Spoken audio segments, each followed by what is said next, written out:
is a presentation of Fox Sports. We are Baltimore. We are Detroit. Tigers baseball on Fox Sports Detroit is presented by Bell Tire.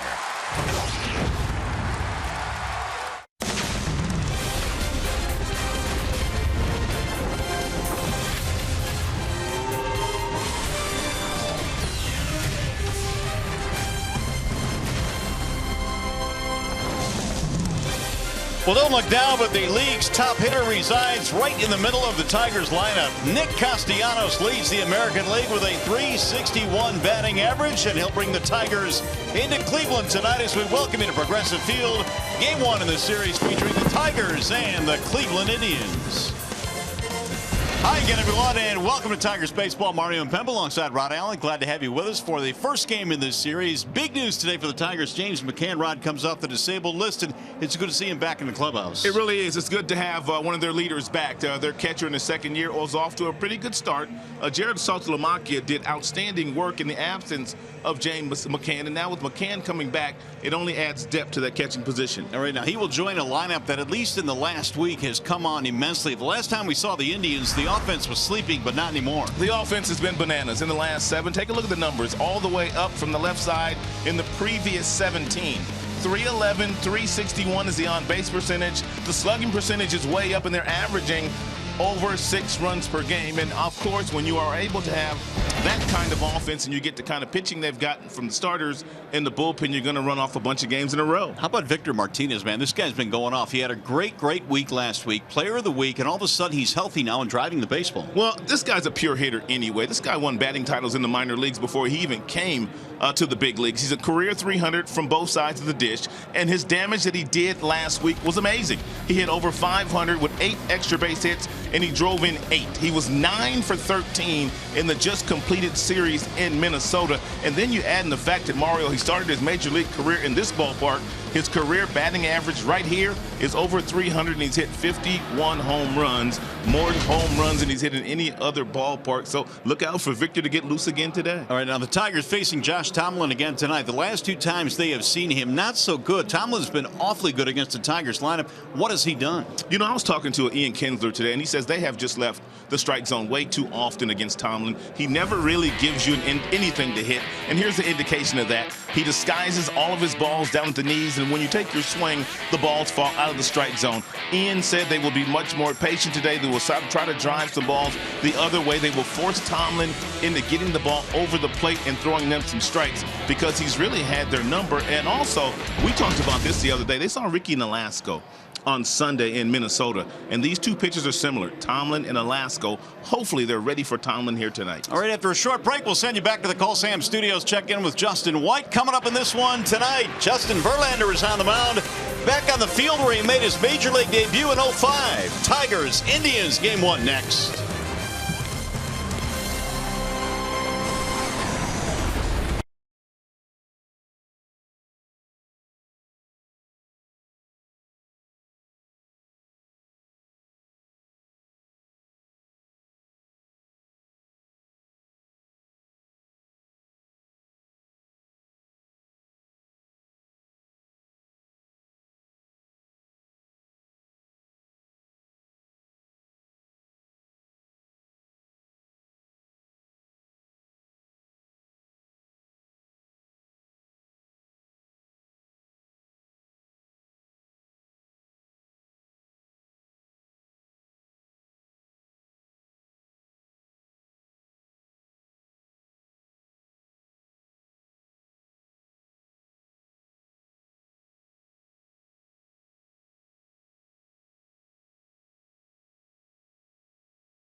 Down in Cleveland, the Tigers and the Indians get together here for game one in what will be a three-game series against the Tribe. Nice night for baseball here in Cleveland. The field conditions are presented by Ace Hardware and the Scotts Company.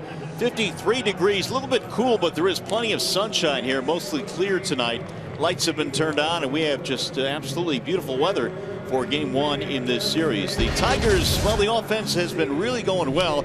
They are led by Ian Kinsler at the top of the lineup. Here it is. The Southeast Michigan Ford Dealers presents the Tigers starting nine. It's Kinsler, J.D. Martinez, and Miguel Cabrera at the top. Victor, the DH batting cleanup.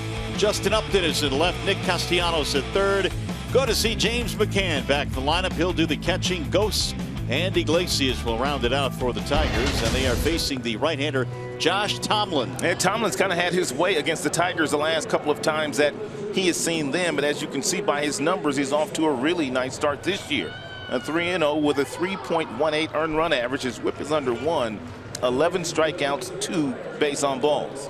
Here's our MGM's grand scouting report on Josh Tomlin. Homegrown, 11th season with the Cleveland Indians. He's the longest tenured member they have. He does not give many free passes. He's only walked 2 in 17 innings this year, and we talked about the fact that he's been able to tame the Tigers in his last few starts. Well, we're ready for baseball here tonight as Tomlin is set to go. So is Ian Kinsler. He will stand in for the Tigers. It'll be Kinsler, Martinez, and Cabrera on a nice sunny night here in Cleveland. The first pitch of tonight's ball game is ball one down low. And no doubt that the Cleveland Indians will see a different Tigers team than they did last weekend when the Tribe swept the Tigers at home in a 3-game series. Tigers playing with a lot of confidence right now. How sleepy were the Tigers' bats in that series? They batted just 140 in that first encounter. And that just doesn't make sense. Not for this potent lineup, but they have since straightened it out. The 1-1 pitch is hit on the ground at third. Tough hop for Ramirez. He'll have no play. Tried to backhand that ball, and Kinsler is aboard.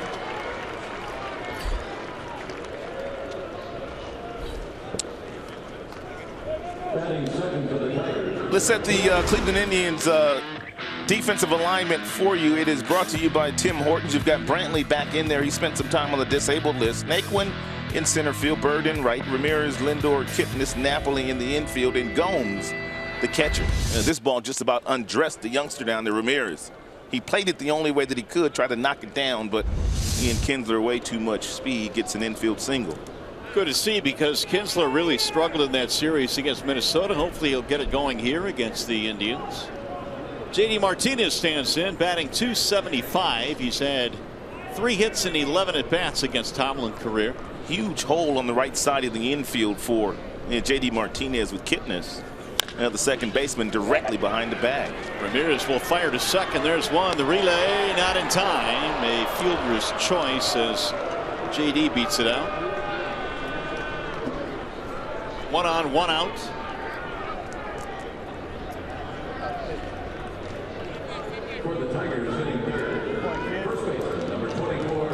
It'll bring up Miguel Cabrera. Terry Francona wants to check this one out to see if they want to challenge on this play. At least from the naked eye, it looked like J.D. beat the throw. But the Indians want to make sure, and they've waved it off.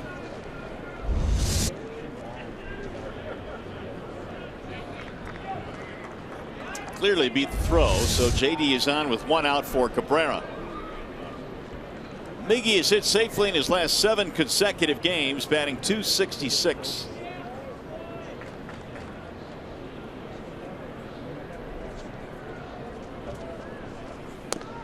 First one is low and away. 1 ball and no strikes on Miguel with 4 home runs this year. Thompson throws a lot of fastballs, even though fastball does not get up to 90 miles an hour. It's about 89, 90 miles an hour. He also has a nice slider. He has a split and change to go along with that. That would be Tomlin. 31 years of age, out of Tyler, Texas. Josh Tomlin.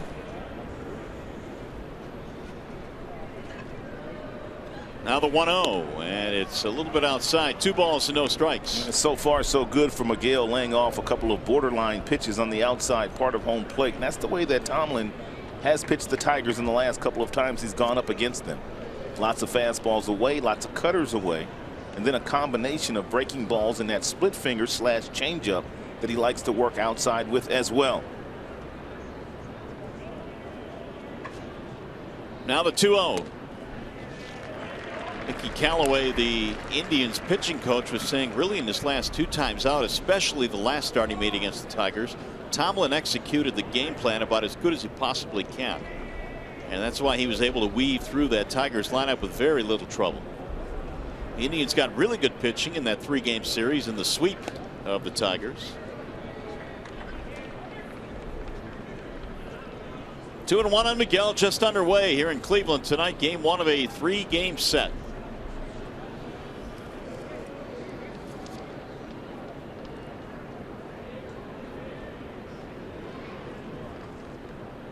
Now Tomlin with the 2-1 pitch. Drilled toward left center field. That ball is going to get down, and it's going to go all the way toward left center. On his way to third is Martinez. He is in standing up, and Miguel Cabrera has a single to put runners at first and third. It's a nice job by Miguel Cabrera. A patient at bat. He fell behind Miguel, did Tomlin. 2 balls, no strikes. Then he threw a strike, but then Miggy, because he got himself in a real nice friendly count, he got one right down the middle, and that prettiest swinging baseball by a right-handed hitter delivers another knock up the middle. It's an 8-game hitting streak now for Miguel. And that'll bring up one of the hotter hitters in the American League, and that would be Victor Martinez. Early scoring chance here against Tomlin. So right away, the complexion of this game looks much different than the first time these two faced.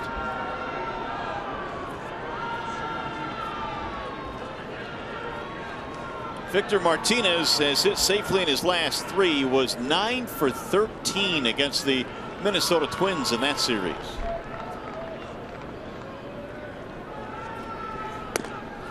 Ball 1 missing away. Here is the Let's Motor player profile brought to you by BMW Mini. And of course, it's Victor Martinez who, in the player of the week category, hit .519.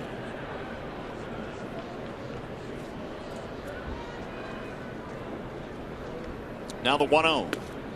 2 balls and no strikes on the former Cleveland Indian. Tomlin has fallen behind a couple of hitters now. He fell behind Miggy 2-0. He's gone 2-0 on Victor.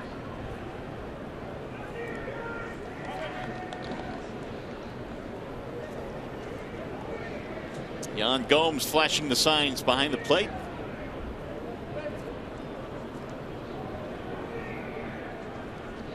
Here's the 2-0 coming home, and it's a ball outside. 3 balls and no strikes.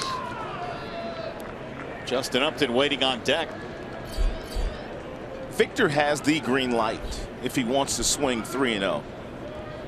Brad, Miguel, Victor, a couple of guys on the everyday lineup that know how to hit in this particular situation. He will turn them loose, but that doesn't mean that Victor will swing at it.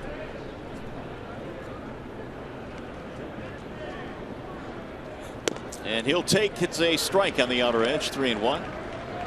It's one thing about Tomlin. He never gives into the strike zone, even though he found himself in the count. 3 balls, no strikes to Victor. He still painted a pitch on the outside corner. Tomlin in that last start against the Tigers at one point had retired 14 consecutive batters. And Victor needs to make something up in the strike zone. He can get in the outfield, keep it off the ground. High fly ball into right field. Marlon Byrd is under it. Runner at third tagging. Catch is made. Throw coming home to the plate, and it is not in time. He avoided the tag of Yan Gomes, and the run scores 1-0 Tigers.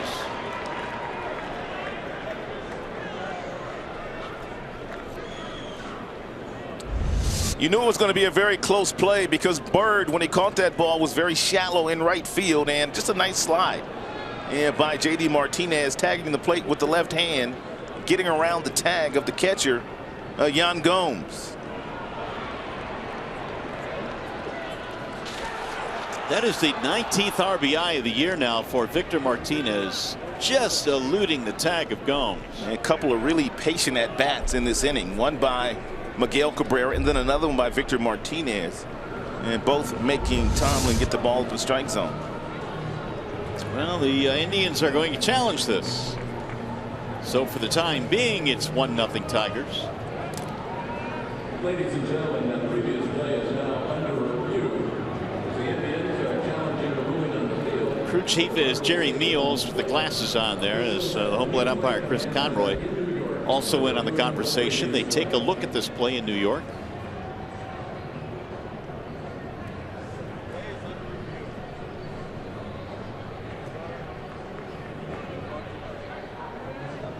It's a different angle here.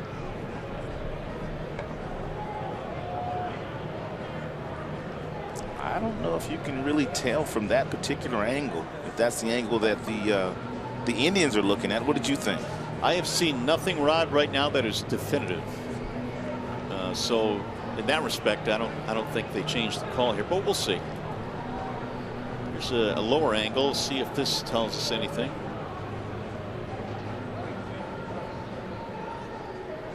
Hard to tell. I mean, for a call to be overturned, there really has to be compelling evidence. And here's the call. Oh, they called him out.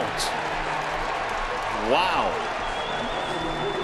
So Martinez does not get an RBI. The Tigers have the run taken off the board. And J.D. Martinez is tagged out at home plate. So we'll go to the bottom of the first inning in Cleveland. No score.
Never gets on the plate. You can see it's in the air, and before that left hand gets on the plate, the tag is applied to the back of Gomes. Probably right there. The hand is not on the plate yet. Bang bang play. So the Tigers have a run taken off the board. Still no score as we go to the bottom of the first inning. Justin Verlander will go to work now for the Tigers. And he will face Carlos Santana to lead things off. With the early start here tonight, the shadows are an issue. Still much of the infield still covered in sunlight, but the shadows are creeping in. Verlander facing Santana, batting .244 on the year.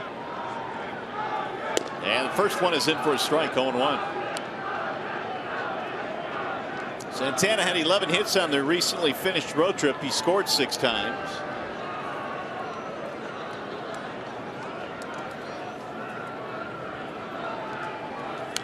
That's fouled straight back. Santana, not your typical leadoff hitter, but Terry Francona, because he does see a lot of pitches, and he also walks quite a bit. And why not take advantage of that? And that's why he leads off against right-handers these days. Well, in his first at bat as a leadoff hitter ever against the Tigers last week, he homered. Here's the 0-2 pitch. A little bit high, 1 ball and 2 strikes. A severe shift on Santana.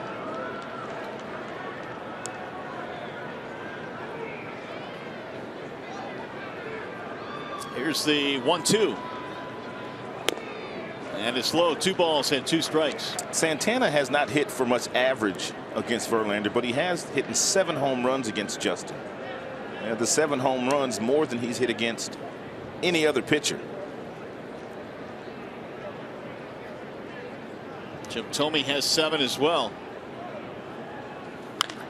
High pop up, shallow left field, up and charging, and Justin makes the catch in foul ground.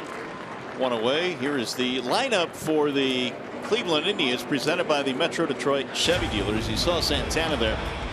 He'll be followed by Kipnis and Lindor. Michael Brantley is back in their starting lineup after some time on the DL. Napoli, Gomes, Bird, Ramirez, and Naquin, the bottom 3 for Terry Francona.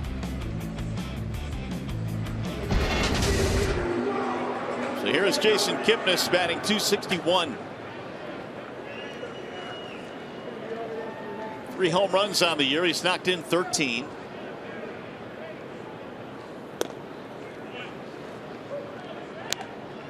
Kipnis also had a pretty good road trip for the Indians, who really played in some tight ball games. A lot of 1-run games for Cleveland. Here's the 0-1 pitch that bends outside. 1 ball and 1 strike. Their last 6 games have all been 1-run games, and they've lost 5 of the 6. So they've been struggling in that regard. I was looking a little bit deeper as well, Rod. They've played 22 games this year. Half of them have been 1-run games. It'll miss low. 2 balls and 1 strike. And they really don't have the type of team that can play those 1-run games, especially the way that their bullpen has been performing lately, in particular their closer. And they just are still missing that one big bopper in the middle of their lineup that can get them a big home run, a big 3-run home run. Here's the 2-1 pitch. 2 balls and 2 strikes now on Kipnis. Yeah, Kipnis probably has nightmares when Justin's going up against him. He just has not fared all that well in his career against Justin Verlander.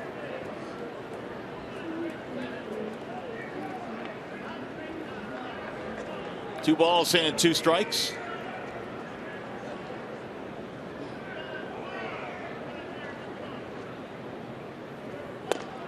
Low and in, 3-2 now the count. The Bernstein advantage brings you that pitcher batter matchup, and it's quite ugly for Kipnis against Verlander. 0.89. Only Mark Teixeira has a lower average against JV among actives. Here's the 3-2, and he lost in ball 4. Let's take a look at the Tigers starting defense. It's presented by Beaumont Health. Left to right, you've got Upton, you got Ghost, and you got Martinez. Iglesias and Kinsler, the double play combination up the middle. Castellanos and Miguel Cabrera on the corners, and James McCann back up to the big leagues after spending a little bit of time on the disabled list with that bad ankle. Well, and you said this at the top of the show, Jared Saltalamacchia really filled in extremely well for McCann, but it's good to see James back behind the dish. James, I talked to him in the clubhouse today. He says he feels just fine. He said he did everything while he was down in the minor leagues. He ran the bases, he slid, he caught, he threw, so he's good to go. Francisco Lindor, the batter. I forgot what to ask him, though, what he fed the minor leaguers down there for a spread, though. It's the most important question. Yes, it was. For Lindor. those of you that don't know, usually when a big leaguer goes down to the minor leagues on a rehabilitation assignment, he is in charge for the spread, the food, that night after the game. And I'm sure he bought them some steak and some shrimp, some lobster, and probably threw some pizza in, too. 1 ball, no strikes on Lindor. Always got to have pizza. Well, you know, the young kids, they don't want that steak. They rather have some pizza. You know, Keats has more on that. Let's check in with John. Well, because Rod and I think alike when it comes to restaurants and food, it was a question that I asked James McCann today. And yes, in fact, it was a steakhouse chain that he paid to bring the spread in, $700 worth for his Mud Hens teammates. Thank Keats. There's a base hit to right field, and that will move Kipnis to second base. Well, very nice of James McCann to do that for his Toledo Mud Hen teammates. Steaks, gotta love it. So with 2 out and 1 out, here is Michael Brantley. They are basically waiting for Brantley to get back to where he was in terms of timing. Physically, he's okay. He had shoulder surgery in the offseason, so upon returning, he is just 2 for 17. But he always plays his best baseball against Detroit. For whatever reason, when the Tigers show up, Brantley, he just puts on a show. 290 career average against Justin Verlander. Brantley has 1 RBI on the year. Early scoring chance for the Indians. You've talked about this a lot, Rod. The fact that when you miss spring training, and Brantley pretty much missed all of spring training with the exception of 2 games, it is awfully tough to get it going early. Yes, because usually when spring training starts, you spend about the first 3 weeks during games just kind of refining your swing and kind of learning what you want to do and picking the pitches that you want to swing at and picking the ones that you don't want to swing at. But if you're Brantley, you are basically going through spring training right now, and you really haven't found your swing consistently, and you're batting right in the middle of the batting order, and you're being counted upon. So you think it might take him at least another couple of weeks before he feels comfortable? Consistently. I mean, he might barrel up a few balls here or there because he has tremendous hand-eye coordination, but for him to get really, really comfortable, he's going to have to get 30, 40 at-bats underneath him. Meanwhile, McCann was summoned out to the mound by Verlander. Well, Kipnis is on second base, and he's a middle infielder. And very easily he could look in and tell exactly what signs may be coming. And Justin might have thought that Kipnis was out there trying to relay something to the hitter, Brantley.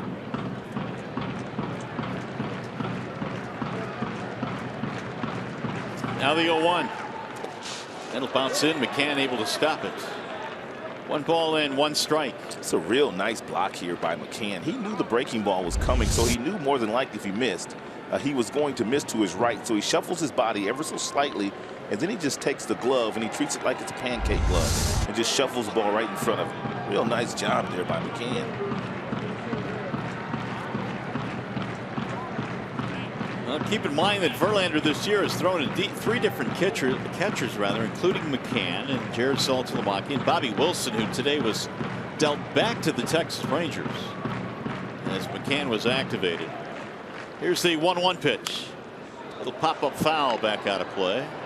By the way, Justin Verlander tonight is presented by Family Heating, Cooling, and Electrical. And Verlander throwing the ball very well. As a matter of fact, a couple of starts ago against this Indians team, gave up just 2 runs against them and punched out 10. You can see he has 31 strikeouts on the year against 10 walks, but the earned run average is a lot higher than the number that we're accustomed to seeing Justin Verlander. His ERA is over 5 right now.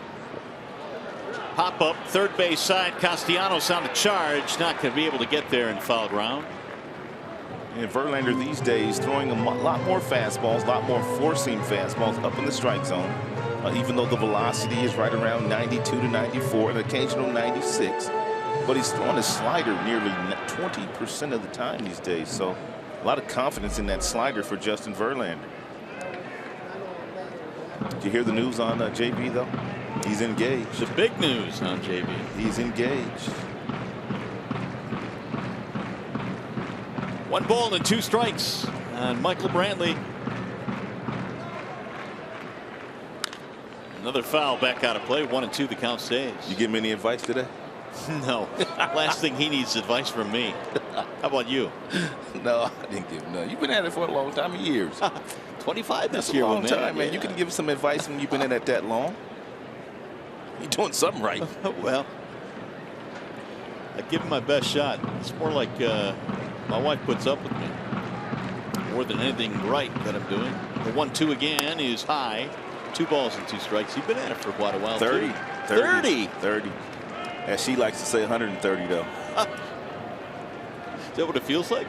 No, I didn't say that. She said that. Don't try to get me in trouble. 2 balls, 2 strikes. A 1-out walk to Kipnis, then a single by Lindor has put 2 men on for the Indians. Drilled to center field, and Ghost is right there to make the play. Well, there's one of those balls that you said that he would square up. He got that ball pretty good. He is such a good hitter with great plate presence and hand-eye coordination. It will not take Michael Brantley that long before he really figures out his swing. 94, top of the strike zone. He climbs the ladder, barrels up one, but fortunately for Verlander, right at Ghost. So with 2 outs, here is Mike Napoli. You know, the Tigers have scored a lot of runs this year with 2 outs, but they've also given up a lot of runs after 2 are out. So very important for Verlander to really concentrate here on Napoli to make sure that they do not score here in the first inning. Napoli, not a whole lot of success against JV. 5 for 24. Looks at a ball high. Napoli just had a couple of hits in that first go round between these 2 teams, the 3-game series. Off-season signing by the Indians. January 5th, they inked him to a contract to provide some pop in the middle of their lineup. And Napoli also provides some postseason experience and for the Tribe. He has been in the postseason nearly every single year in the last 7 or 8 seasons. There's something to be said about that experience and what it can bring to a team, especially down the stretch. And the Indians are hopeful of being smack dab in the middle of it down the stretch this year. Here's the 2-0. He had a nice rip, but he fouled it straight back. The way that they can get Napoli out is to elevate the fastball to about 94 to 95 above the belt buckle, and if it's firm, he will swing right through it. That is one pitch that he has a difficult time of catching up to.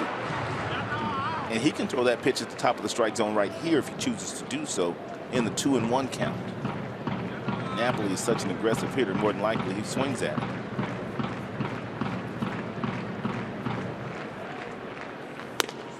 Yes, he does. 95 above the belt. And one more of those will get you the strikeout and get your team back into the dugout. Every single fastball upstairs. And this is ball 3. That's not a strike. Yeah, but Napoli couldn't lay off of it.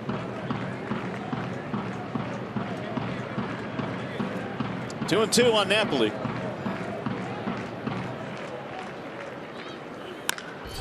In the air to center field. Ghosts on the move. Still going back. Won't get it. It's over his head. 1 run scores. Here comes Lindor rounding third. He will score, and Napoli has a 2-out, 2-run double.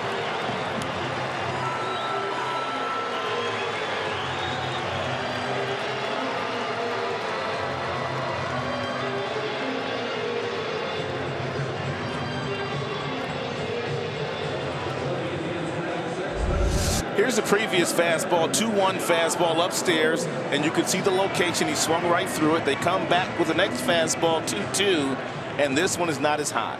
And he's able to barrel it up, and he hits it over the head of Anthony Ghosts for a 2-out, 2-run double.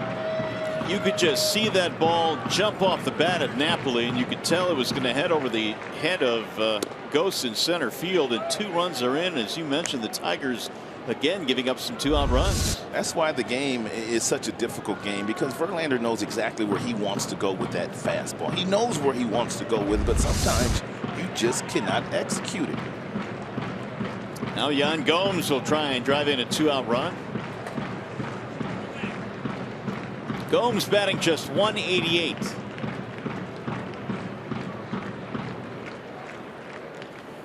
Swing and a miss. 1 ball, 1 strike.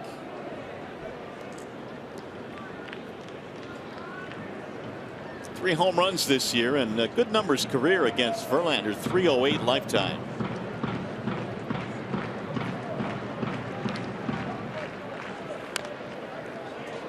One ball, 2 strikes on the catcher, Yan Gomes. And told you that Verlander these days throwing that slide piece about 19-20% of the time. He has thrown Gomes back-to-back sliders. Verlander over the years here has not had very good numbers in Cleveland. His record is 9-13 in this ballpark, but the ERA is over 5. And they've gotten to him for a couple of quick runs in this one. There's one right back up the middle into center. Here comes Napoli rumbling around third. Here comes the throw. It's high. The run will score, and to second base goes Gomes.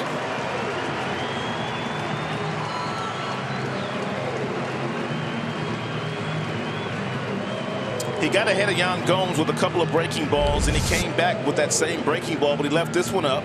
Gomes had an idea he would get another one. And even though that ball was 6 inches off the plate outside, he still whistled it and right back up the box for another base hit for the Tribe. after 2 are out. 3 2-out runs for Cleveland. They have a 3-0 lead. And Gomes was able to take second on that throw home that just sailed on the center fielder Ghost. Coming into play tonight, 48% of the runs the Tigers had given up this year have come after 2 are out. That's the second most in the big leagues. It's a lot of runs. 48% coming into play today. They've added 3 more. It's been a long first inning for Verlander. He's thrown 30 pitches. Marlon Byrd likes to put the ball in play the other way. About 48% of the balls that he puts in play go to the right side. That's a great point, partner. He homered against Justin Verlander in right field at Comerica Park last weekend. Yeah, and that turned out to be the game winner. It was a 2-1 ball game. 0-1 on Byrd. .259 batting average for the veteran outfielder. Ball high from Verlander. It's what you were talking about, the amount of hits that Byrd has gotten to right field. 5 in that direction, 5 up the middle, not pulling the ball all that much. And so far in 2016.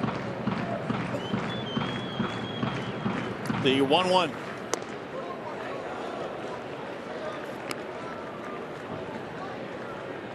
So after Brantley lined to center field, Verlander a chance to get out of the inning, but a 2-run double by Napoli, RBI single by Gomes.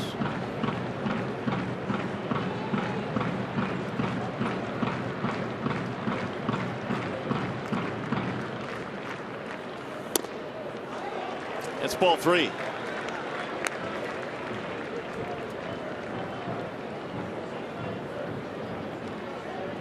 Verlander now at 33 pitches. And Cleveland has taken advantage with a 3 spot.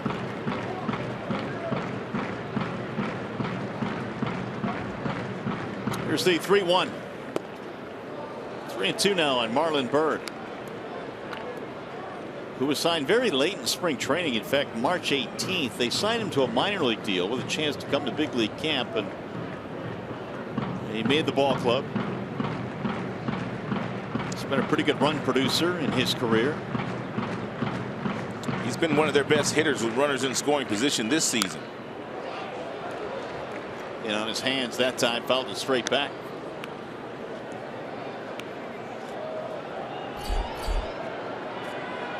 Jose Ramirez waiting on deck for the Indians, who have sent 7 men to the plate here in the first inning.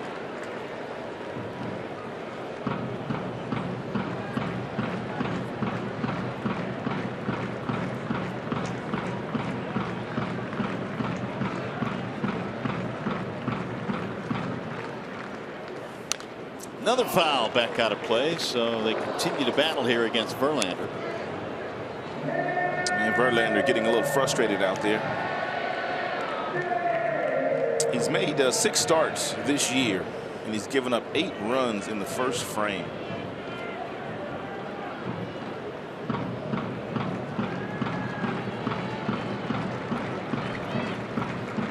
Walking 3 hits in this inning. That was an issue for a lot of Tiger starters pitchers about 10 days ago. Rolled foul. It seemed like every time they lined up, they were trailing after the first inning.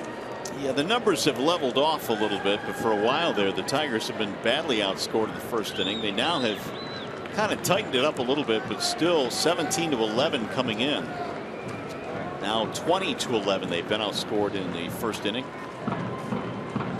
This has turned into a 9-pitch at bat. This will be number 9 coming up to Byrd. And he got him, strike 3. So the Indians will get 3, and we'll go to the second on a nice night in Cleveland.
expectations of what a bank can be when it's time. Come to Comerica.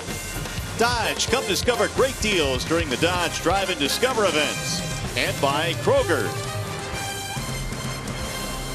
Back here in Cleveland, where the Indians jumped Verlander for 3 runs in the first inning. Mike Napoli had a big 2-run double to dead center field. And now the Tigers have some ground to make up. Justin Upton will lead things off against Josh Tomlin. And the first one is in there for a strike on Upton. Tomlin gave up 2 hits in the first inning. The Tigers almost got a run, but they had a runner, Martinez, thrown out at home plate. Here's the 0-1. Well, it's good to see Justin start to swing it a little bit better, Rod. 7 for 13 in that Twinkie series. It was good. He was patient. He was not trying to pull the baseball. The majority of his hits were right up the middle or into right field. He did get out in front of one for a 3-run home run in the opening day of the series, which was good to see too. Only a matter of time before Justin started to hit. Here's what he's done in his last 4. He's had an 8 for 17 clip with a home run. And that is low. 3 balls and 1 strike. Upton, Castellanos, and McCann. These are the 5, 6, and 7 hitters in the Detroit lineup tonight. The 3-1 pitch. Swing and a miss. Left the strike zone. Swung at ball 4 there. That's that cut fastball that Tomlin features. He disguises that a fastball down the middle, and you start your swing, and that ball just inches its way off the plate outside.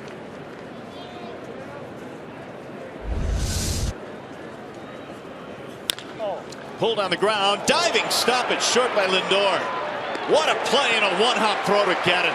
You watch this young man play on a nightly basis, and he will wow you with his athleticism at the shortstop position. He also has a $1 million smile. 2 steps and a dive to his right. Then he got up and took his time and bounced it over to Napoli, knowing that he would be able to get Upton out. But this young man is a superior defender.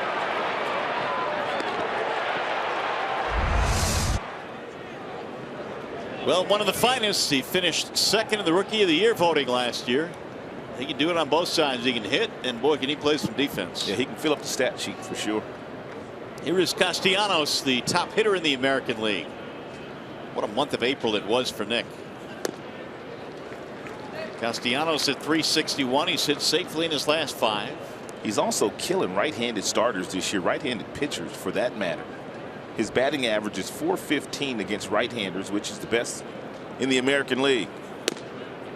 We're talking to Brad before the game today about why Castellanos has taken that next step, and he said, well, it's hard to tell with some guys, but quite frankly, he's swinging at more strikes these days than he used to. He's not leaving the strike zone. There's a chopper hit to the shortstop. Lindor on the backhand. His throw is right on the money. 2 gone. It's got to be a comfort for a guy that goes on the mound knowing that anything hit the left side of the infield at short is probably going to get gobbled up. And it doesn't really matter whether it's right at him or it's 5, 6 feet to the left or to the right. Lindor has that kind of athleticism. Well, here's James McCann, his first at bat since rolling his ankle back in the 2nd week of April. That put him on the disabled list.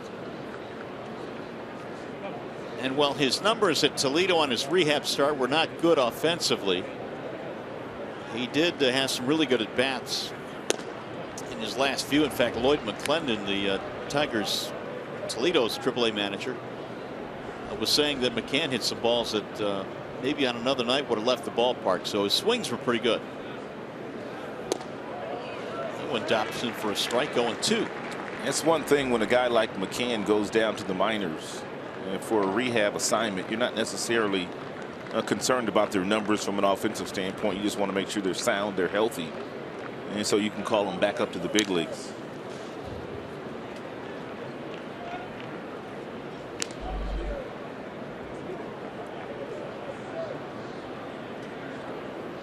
McCann played 6 games down in Toledo, alternating between DHing and catching, and when he was finally able to catch a full game and report that he was 100%, he was activated today. checked it, and it hit him. We're going to say that it hit McCann, so he will take his base. He's one of the good guys.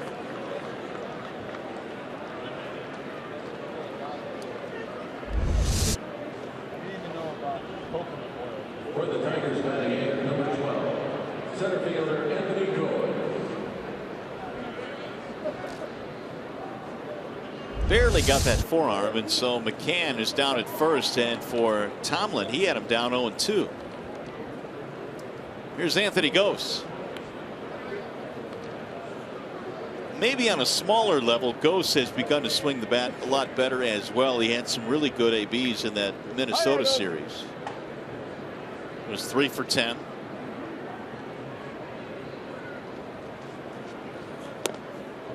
In there, strike one on Gose.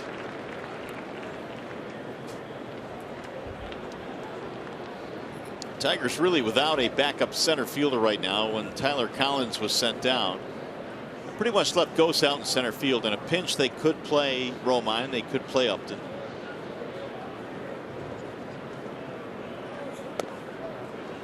A little bit outside, 1 ball, 1 strike.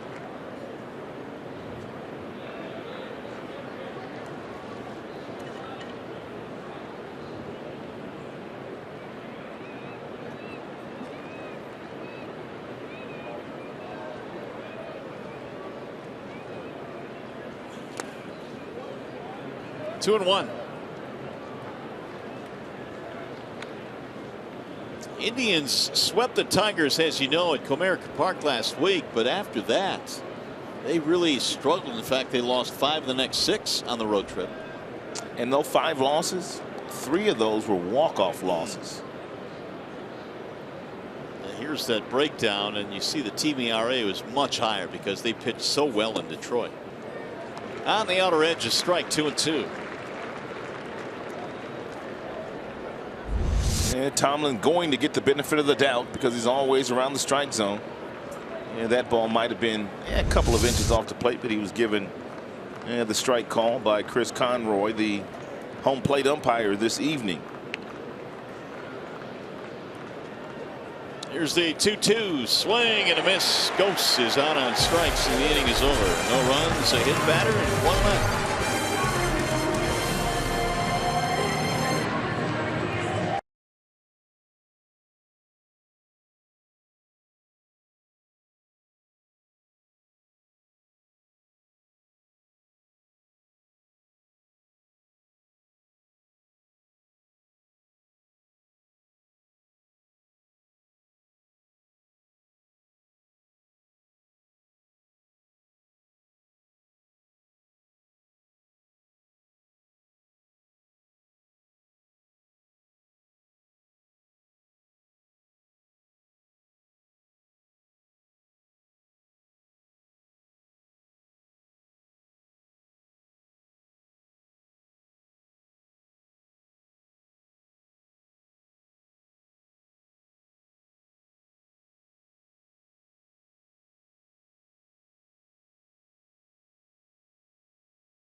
Tonight, and with more on that, we go down to John Keating. Yeah, if you're just joining us, you're thinking, geez, what gives? Come on through. Come on through. Yeah, one of Cleveland's finest wants to make his way here. Yeah, I'm under arrest.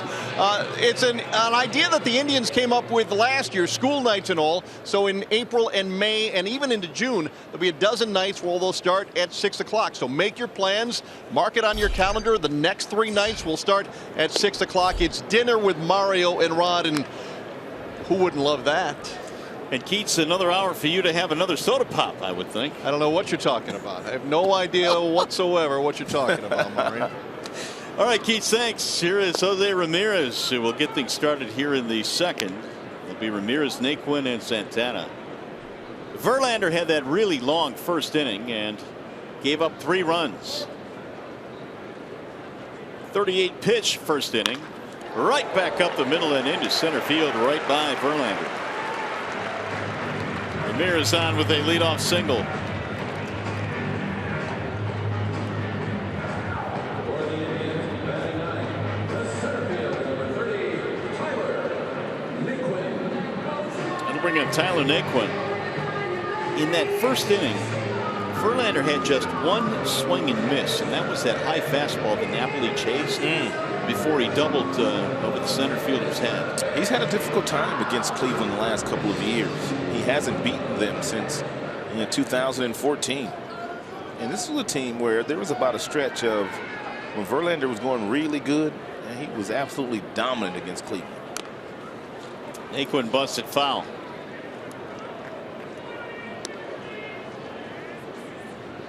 Has not won a decision against Cleveland since April 17th, 2014. 2 calendar years. It's hard to believe considering the second half that he had last year. Really, after late July, he was awfully good. Very surprised that Terry Francona would give Naquin the sack bunt. None of his guys bunt. They don't ever give away bunts. Naquin batting .333. He's knocked in just 2 runs this year. Cleveland has 3 sack bunts as a team this year, and 2 of those have been by the pitchers.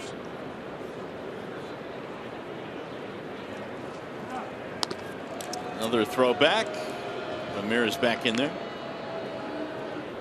Terry Francona knows how hot this Tigers offense has been, though, so they're going to try to score as many runs as possible because the Tigers have several guys on their everyday lineup to get you a 3-run home run in a hurry.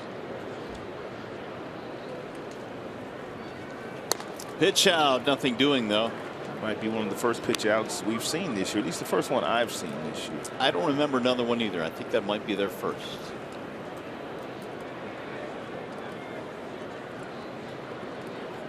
One ball, 1 strike.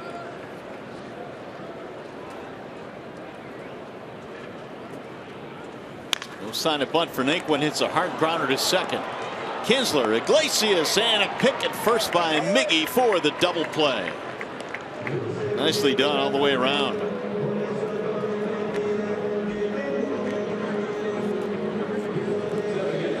It's an outstanding play here by Ian Kinsler. 1 or 2 steps to his left, but look at how much time he takes to give this really strong feed to Iglesias right in the chest. And because he gave him the feed right in the chest, Iglesias was able to grab that ball, four-seam fashion, and throw a seed back across the diamond to complete the double play.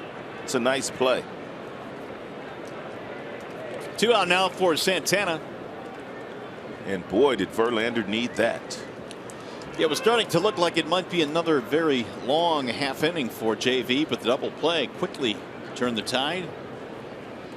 Santana flied out to left field his first time up.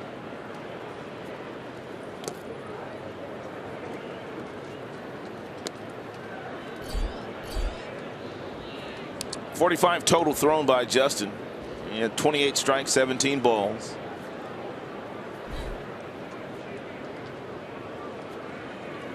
Swing and a miss. 1 ball, 1 strike. It's a good changeup there. And good changeup fading down and away from Santana. Some real nice action on this pitch.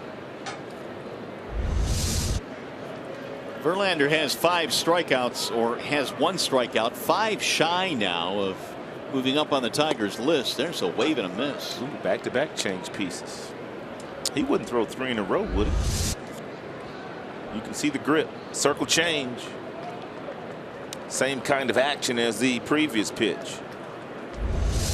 He was 5 strikeouts shy of tying Jack Morris for second all time on the Tigers strikeout list, which is led by Mickey Lolich. He struck out Bird in the first, and now he's got Santana in the hole.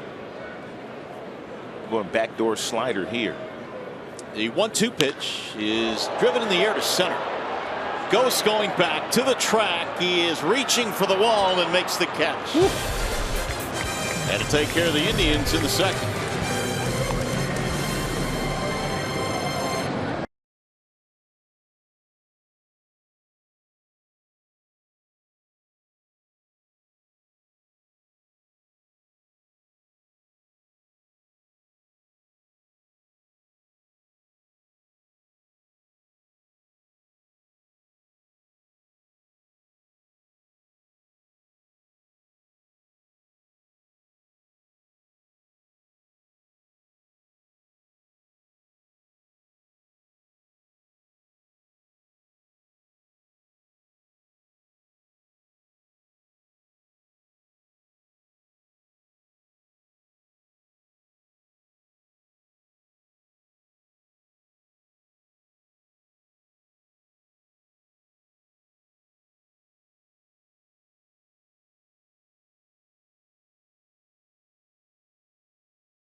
Tigers are hosting the Rangers this Saturday at 1:10. Ivan Pudge Rodriguez will participate in a pregame Q&A session.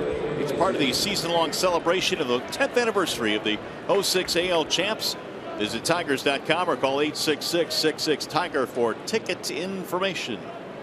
Pudge will be back in town.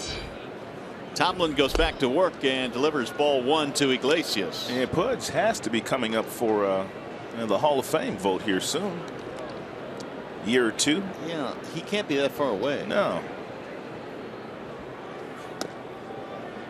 Missed it low, 2 balls and no strikes.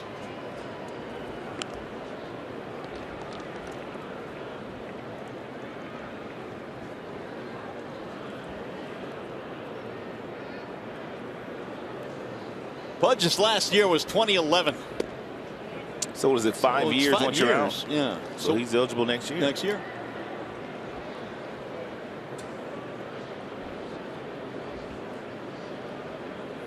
Here's the 2-1 pitch. Right back up the middle. Here comes Lindor ranging left. Got to get rid of it in a hurry. Not in time. Iggy, too much speed.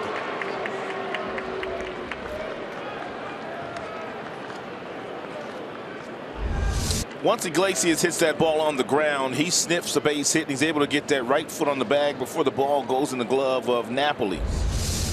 It's a nice play by Lindor, the shortstop, trying to get his counterpart, the other shortstop, on the other side. Here is Ian Kinsler now with the leadoff man on.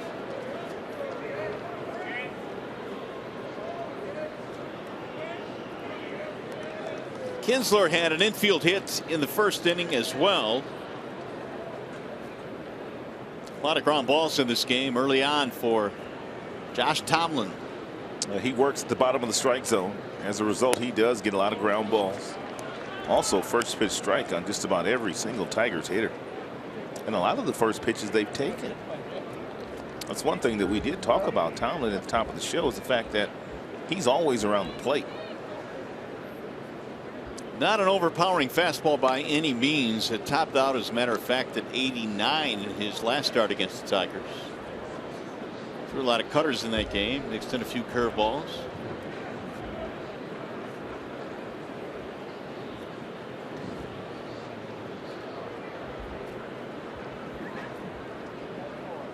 Here's the 0-1.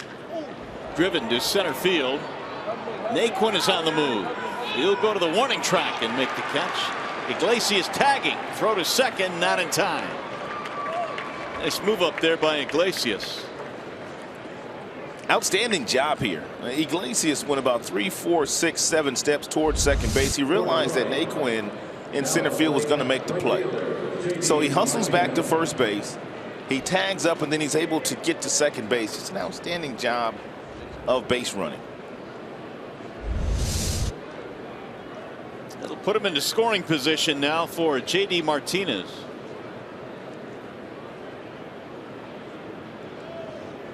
J.D. reached on a fielder's choice in the first.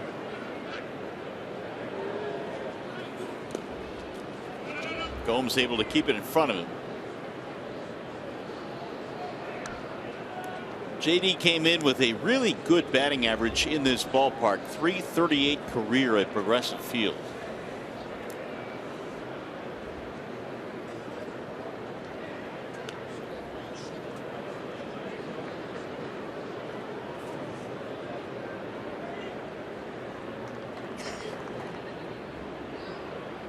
Now Tomlin with the 1-0. Swing and a miss. 1 ball, 1 strike on J.D.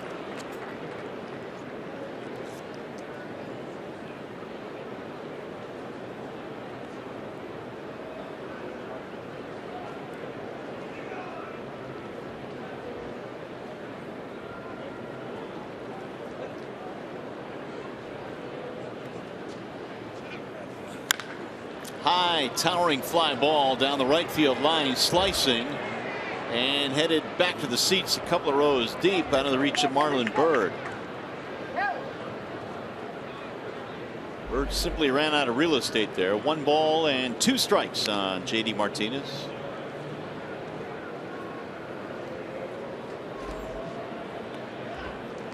Tomlin, one of those guys that has spent a lot of time on the disabled list. In fact, he's been on the DL 5 times in the last 6 years. This season, though, has put together some good starts for the Tribe, including, of course, his last one against the Tigers.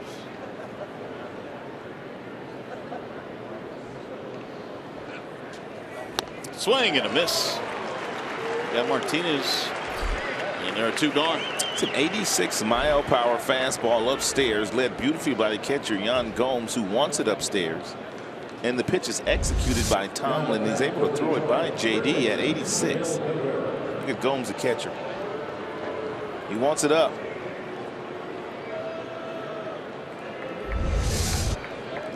Here is Cabrera, who extended his hitting streak to 8 consecutive games with a single in the first. He can get the Tigers 2 runs in a hurry, and he is in scoring position as we speak himself. Here's the Chevy Silverado most dependable player. It's going to be Miguel Cabrera at Progressive Field. How about these numbers? Oh my goodness, are they good? 462. But look at the OPS, the on base percentage, and you add in his slugging percentage, it's over 1,200. Pretty good. Off the charts good. Swing and a miss. Well, that little cutter, that little breaking ball that he could just dot the outside part of the plate with.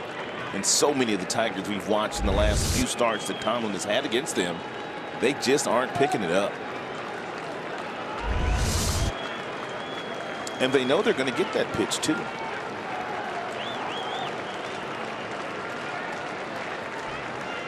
Now Tomlin ready with the 0-2. 1 ball and 2 strikes on Cabrera. It's a good take there by Miggy. And Tomlin throws a split finger that acts as his changeup. And that last pitch at 75 miles an hour.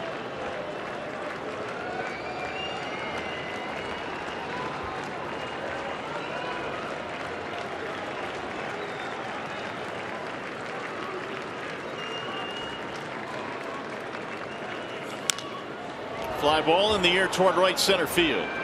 Marlon Byrd calling, and that will end the inning. No runs. Leadoff single is stranded.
Cleveland. Don't forget to support breast health awareness and pick out the park on Mother's Day, May 8th. Tigers hosting the Rangers at 1:10.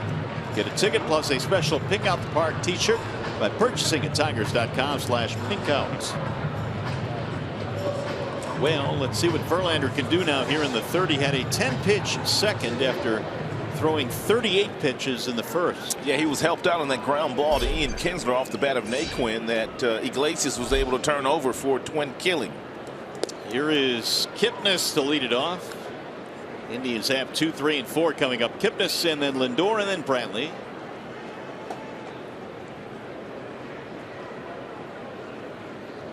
Here's the 0-1. Tigers came into this game with the longest current winning streak of 5 in a row. And because of that, they've run their record to 14-10.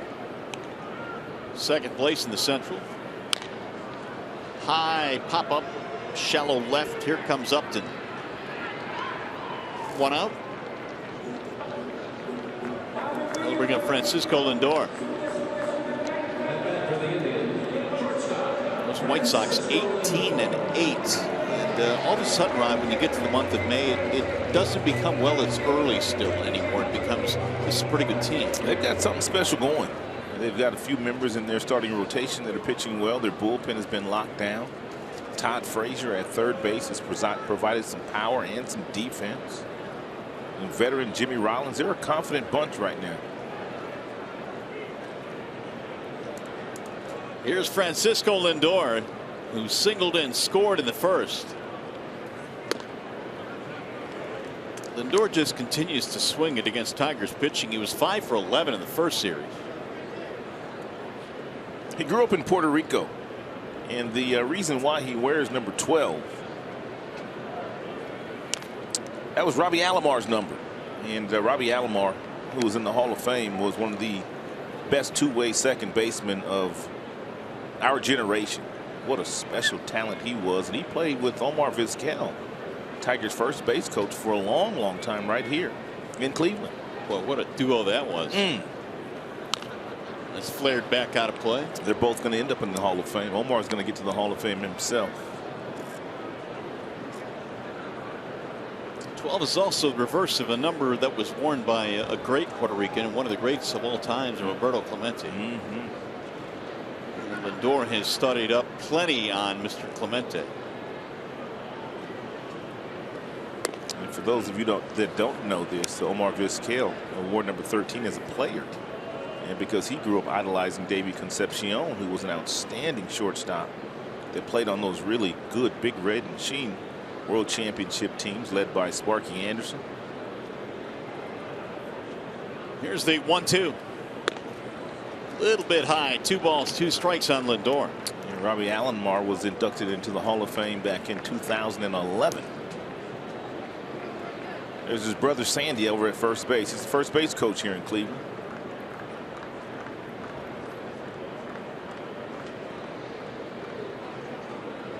Here's the 2-2. Lifted third base side. Castellanos out of room. Well, you could have made an argument last year for Lindor to win the Rookie of the Year. I think Carlos Correa probably was the correct selection, but Lindor's numbers were just about right there with him.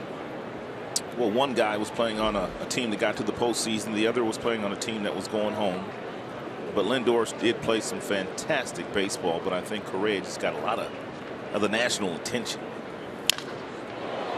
To right field and hit well. Martinez going back to the wall. It's off the wall, and Lindor is on his way to second. He has yet another hit. A double for Francisco Lindor.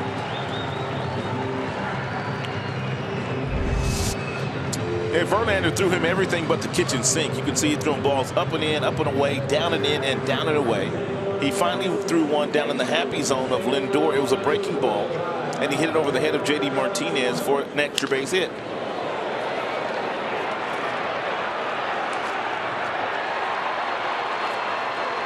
A double to go with a single. Indians now have 5 hits and a chance for Michael Brantley to drive in a run. Lindor extending his hitting streak to 5 straight.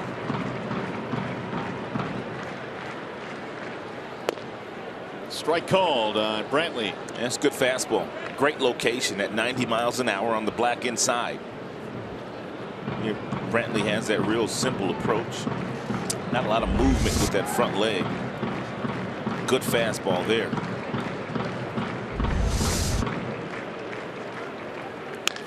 Back up the middle into center field, base hit. Lindor will come around to score, and Brantley gets an RBI.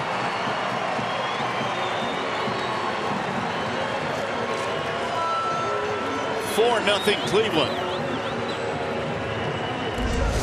Verlander's thrown a couple of curveballs in this particular inning. One a double and by Francisco Lindor, and that was a breaking ball hit right between the legs of Justin Verlander off the bat of Brantley for a base hit and an RBI. Second RBI of the year for Brantley after coming off the disabled list. Back-to-back hits extending the Cleveland lead. That'll bring up Mike Napoli. You have to be careful with Brantley at first base. He does have the ability to steal second.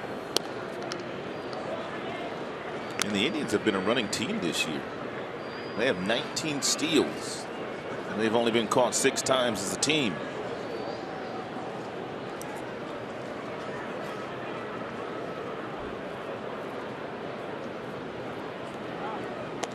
They will check Brantley, who dives back into the bag.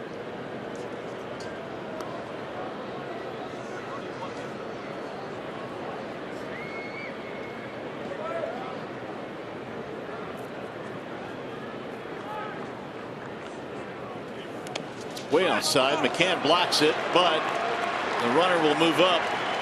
Brantley gets in there standing up. Wild pitch.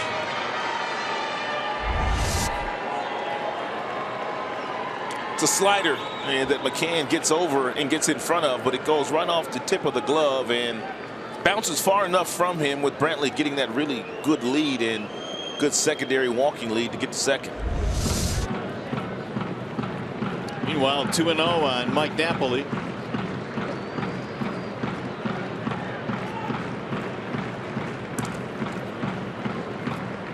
Here's the 2-0. We laid off that high pitch that time. 2-1, or 3-0 rather. Now Napoli way ahead of the count. Would you believe me if I told you the Boston Red Sox are leading the American League in stolen bases? I would believe you because I saw that earlier, but I couldn't remember who the team was ahead of the Indians. Right back to the mound, and Brantley almost caught in a rundown. They will get the hitter Napoli. 2 gone, and time for a game break now. Justin White.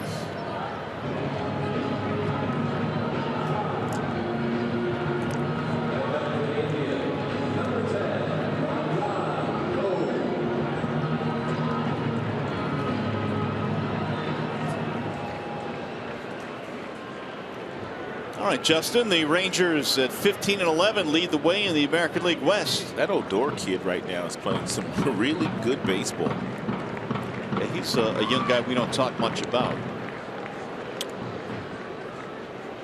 He'll be in town this weekend with the Rangers. It's a nice job, Verlander, keeping a close eye on Brantley at second base. And Brantley is 15 of 17 in steals of third base in his young major league career. Yan Gomes with 2 outs.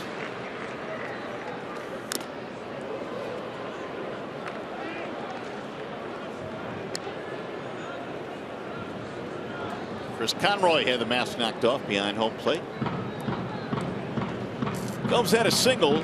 That was in the first inning with 2 outs, knocking in a run. That was the inning in which Verlander threw 38 pitches. Now he's up to 65.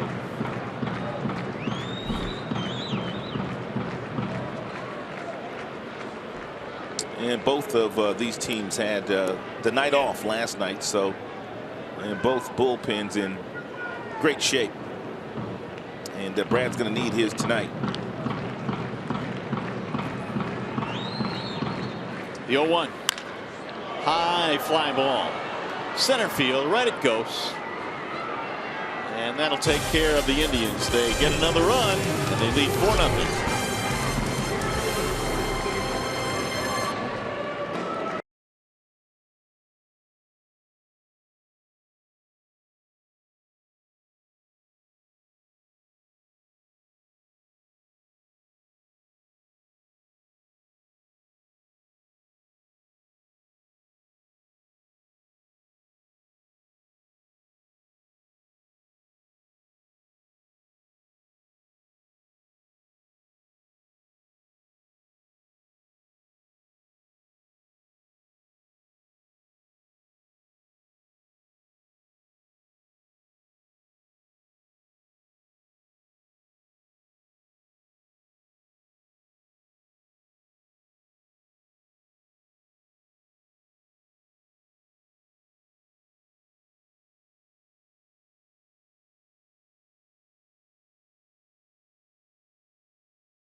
4-0 in favor of the Indians. Stay tuned to Tigers Live. Following the game, we select the Fox Sports Detroit Tigers Player of the Game, presented by McDonald's.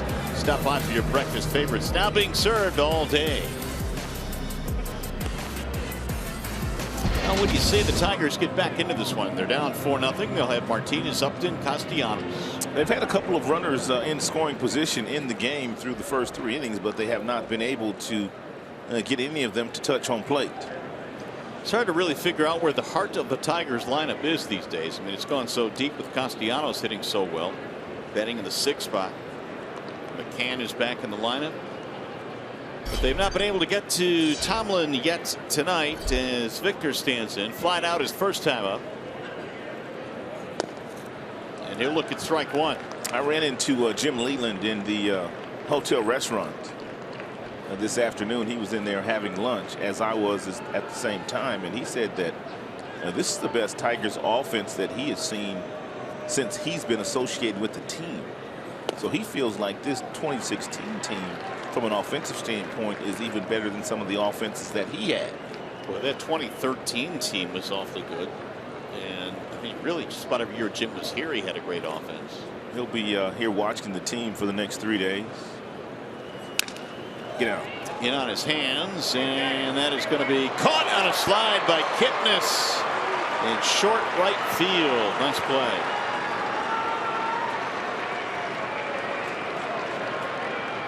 Well, they're playing the shift on Victor, and with Kipnis playing shallow right field, and he was the one that came over to make the play. For as good as Martinez has been going, you just figured that ball would drop in. I thought it was when it left his bat initially.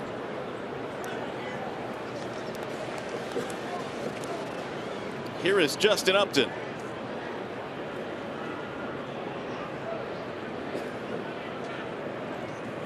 Upton was robbed in his first at bat, hit a ground ball to the hole at short that Lindor made a diving play on.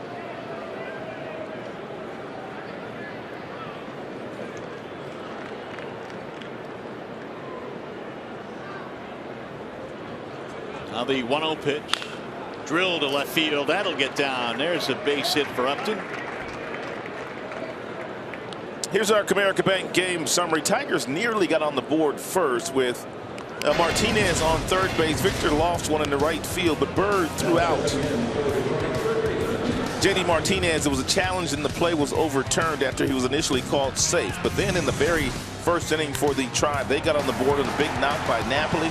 Gomes followed with an RBI single up the middle, and they added one more in the third off the bat of the dangerous hitter Michael Brantley. Now Castellanos. Justin Upton has been barreling up some stuff for the last 5 days now. He's starting to get real hot. 0-1. And that's really encouraging to see. And really, when you have a lineup this deep, Ron, I mean, you can avoid long, prolonged slumps when a guy might be going bad because you have other guys that'll pick you up. I don't know for sure, but maybe he wasn't comfortable batting second, because he looks awfully comfortable batting fifth. Yep, you're right. Not sure he hit a whole lot of second before he came here. But he didn't seem comfortable in that spot, and you would think that you'd feel awfully comfortable with Miguel Cabrera sitting behind you. Because you're going to get a lot of fastballs to hit, and Justin has been an outstanding fastball hitter, but he's been jumping on breaking balls lately, which tells me he's got real good balance staying back on the ball. And that was a one-hop seed to the left fielder Brantley.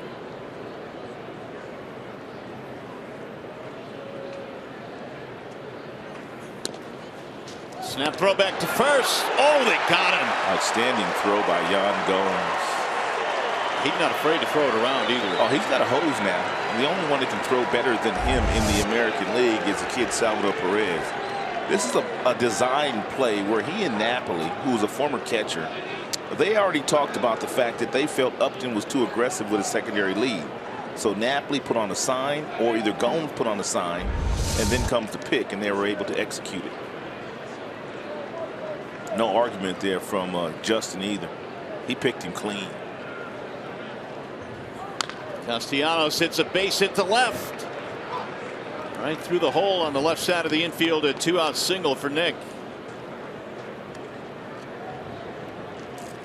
Now McCann. It is the 5th Tigers hit of this game.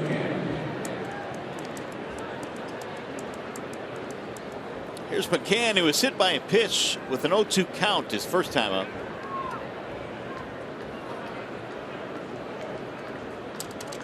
Tigers need one big swing here to cut into that deficit. They're down 4-0.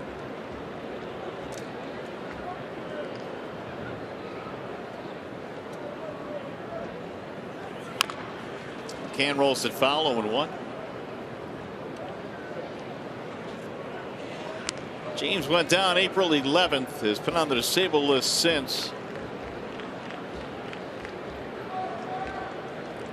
He's a tough kid. It's the first time he's ever been hurt at any level. He's never missed time due to an injury. High school, college, pro ball.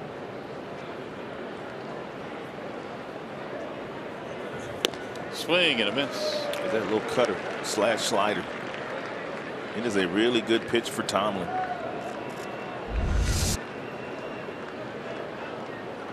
Something else that helps him get that ball to the outside part of the play is the fact that he's barely standing on the pitching rubber. He's about as far to the first base side of that pitching rubber as you could stand with that right foot, which helps him get that ball on the outside corner. And McCann just got a piece of that one to stay alive.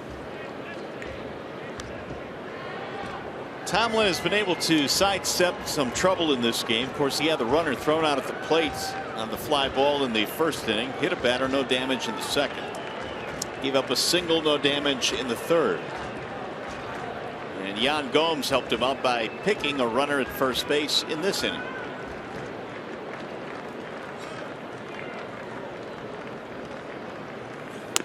Up and in on McCann, 1-2.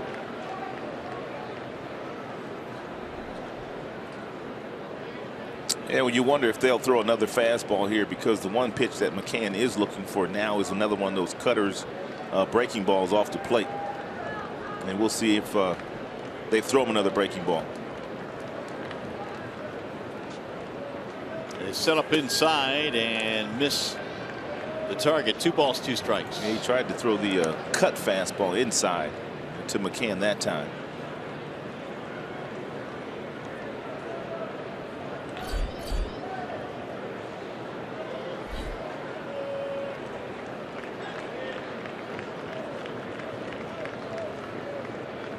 Castellanos hit first with 2 outs. 4-0 Cleveland. We're in the 4th inning. Now the 2-2 pulled foul right by Dave Clark.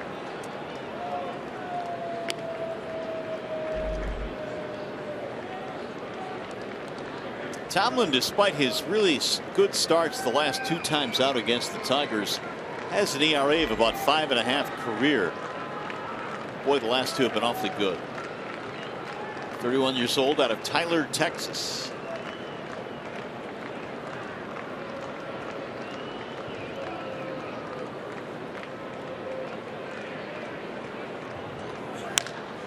In the air to center field. Naquin coming on to make the play, and that's all for the Tigers. No runs, 2 hits, 1 man left.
Lead as we go to the bottom of the fourth. It was a big night in Cleveland last night. With more on down, here's John Keating. Well, right next to Progressive Field is Quicken Loans Arena, and the Cavs and Hawks were playing an NBA playoff game last night there, and they will play again tomorrow night. But on Thursday, the Red Wing season is done. But the American Hockey League affiliate of the Wings, the Grand Rapids Griffins, are playing the Lake Erie Monsters in the American Hockey League playoffs. That's at the same building known here as the Q. Thursday night, Marion. All right, Keats, thanks. There's a ball driven in the air to left field, to the corner it goes. Upton will run it down.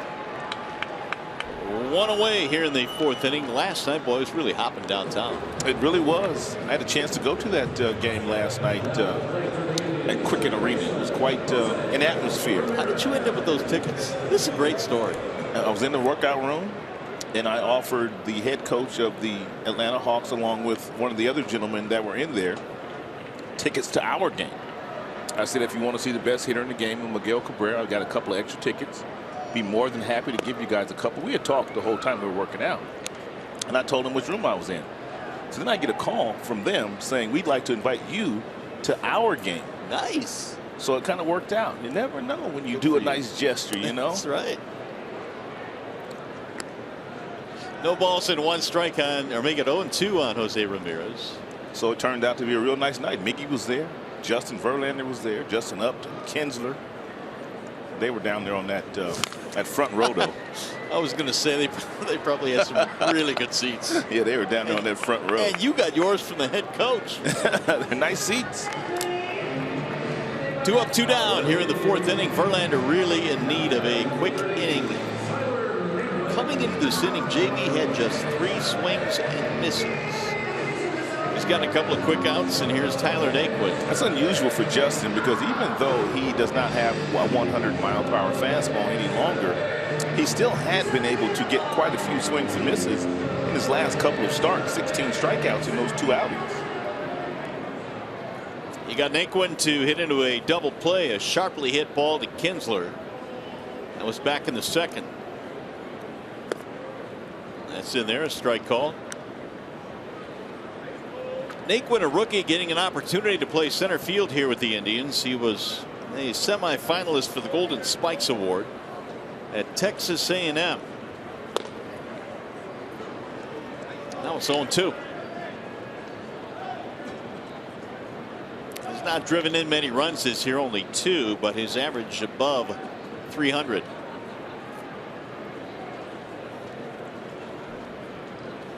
Swing and a miss, and Verlander indeed has a quick 1-2-3 fourth inning. Indians go in order, and we go to the 5th.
Tigers baseball on Fox Sports Detroit is brought to you by the Sam Bernstein Law Firm, official legal services sponsor of Fox Sports Detroit. Bell Tire, get the lowest tire price, period. Bell Tire. And by Chevrolet, more than you expect for less than you imagine. Excellent night for baseball here in Cleveland. And the Tigers need to get the bats going, though, as we go to the 5th inning. 4-0. Indians have the lead. It'll be Anthony Gose, Jose Iglesias, Ian Kinsler.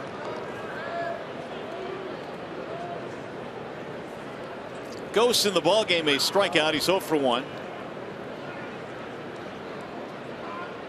Anthony batting .206. Tigers have threatened against Tomlin most of the night. They just have not been able to get to him. 4 runs, 6 hits for the Indians. No runs, 5 hits for the Tigers. Gose looks at a ball down low. 2 balls and 1 strike.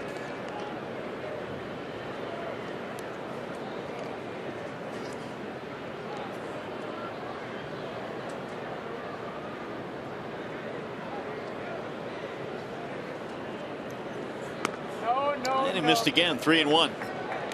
Tigers this year have done some of their best work on the road. They are 9-4 away from Comerica Park, just 5-6 at home this year. That is pulled to right field, a base hit. So again, the Tigers get another hit. This one leads off the inning. It's a nice job by Anthony Gose. He got himself in a 3-1 count, and he got himself that little friendly BP fastball that was right down the middle, got out in front of it, turned on it for a base hit, and through the right side of the infield. Here's Iglesias. He had an infield hit his last time up. That was the 6th Tigers hit in this game. Each club now with 6.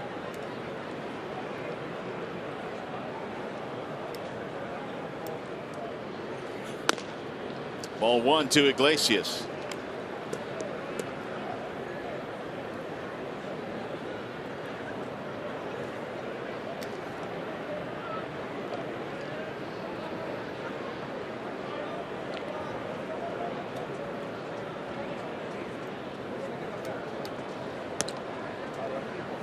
One of the odd numbers on Iglesias so far, Rod, is the fact that he has only 2 RBIs as we head to the month of May now. And it's not like he's been hitting poorly with runners in scoring position. He's had over 300 in that category. Yeah, just not driving a lot of runs, nor is he getting any extra base hits. Lots of singles these days for Jose. And that could be the major reason why. 1-0 is a strike, and Jose didn't like it. 1-1 the count. Now, Jose has 22 hits already this season. Just one of those is an extra base hit. But they have plenty of guys that are in their everyday lineup that could do plenty of damage with that bat. As long as he brings his glove every night, I think they'll be okay.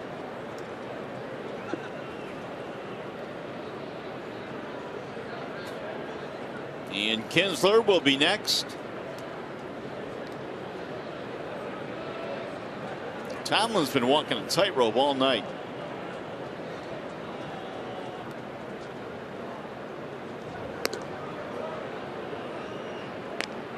Gose this year has still not stolen a base to this point. Anthony is 0 for 1 in that category.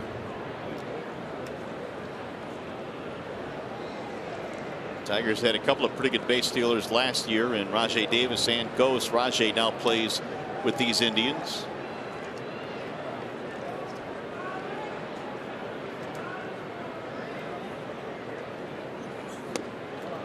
Outside. Good take there by Jose. A lot of the Tigers hitters tonight have been swinging at that same pitch.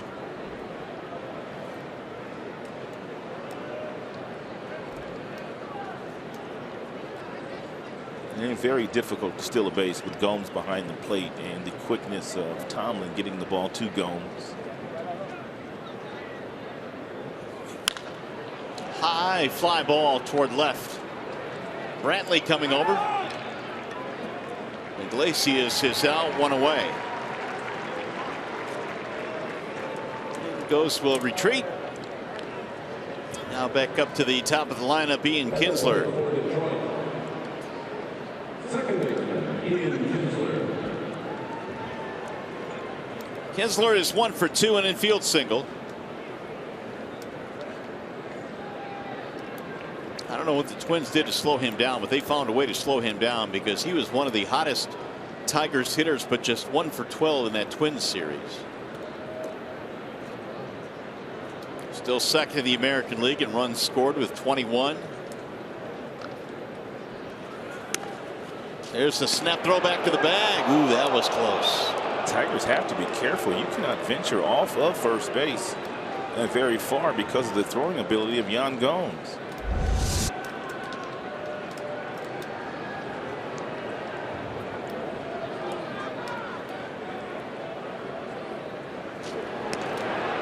He's already picked a runner off. Upton back in the 4th inning. Ghost clearly got back.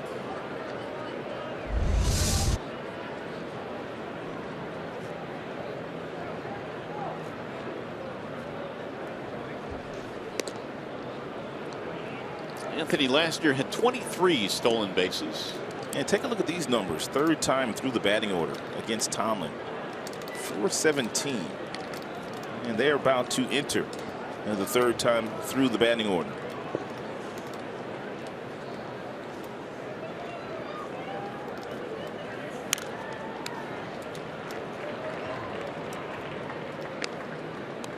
Well, in that first start against the Tigers this year, the Tigers got to him the 3rd time through the lineup when Kinsler singled and Upton doubled in a run, but really that was the only run they scored against Tomlin in that last start. That was at Comerica Park, part of the 3-game sweep by the Indians.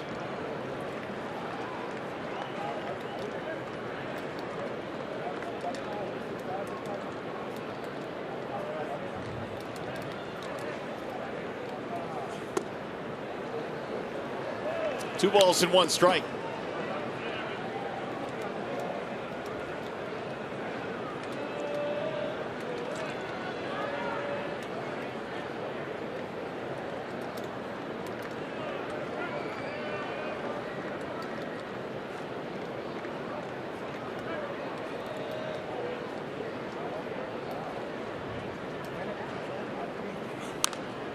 They'll get back out of play. 2-2 on Kinsler with J.D. Martinez on deck.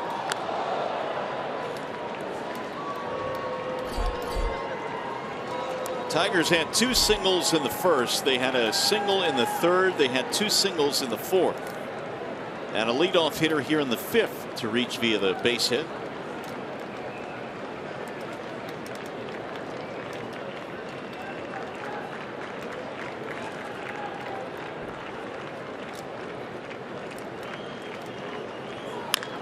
Driven deep in the air to left field. That ball is hit well, and that ball is gone.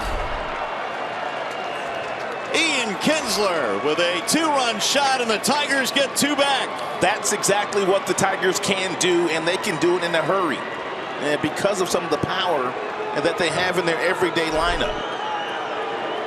They had been able to bend Tomlin all night long, but he finally hung a breaking ball right in the middle of the plate for Ian Kinsler. Ian cleared the hips out of the way and generated a lot of speed and got a lot of carry off this breaking ball. 5th home run of the year for Ian Kinsler. It hit the railing above the yellow line. A 2-run shot to make it a 4-2 ball game. RBIs 14 and 15 as well. Tigers right back into it. Now J.D. Martinez.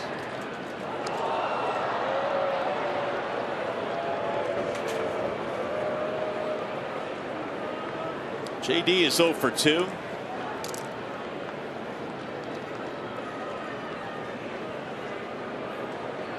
That is the 31st home run of the season for the Tigers.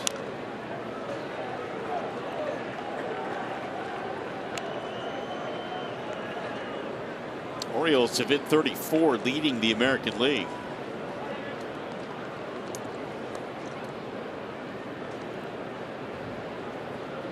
Tigers now about hit the Indians 7-6.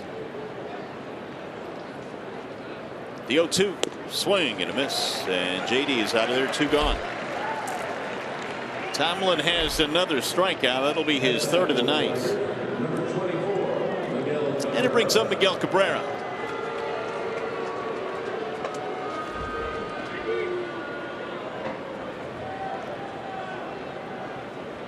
Single back in the first for Miggy, extending his hitting streak to 8 consecutive games.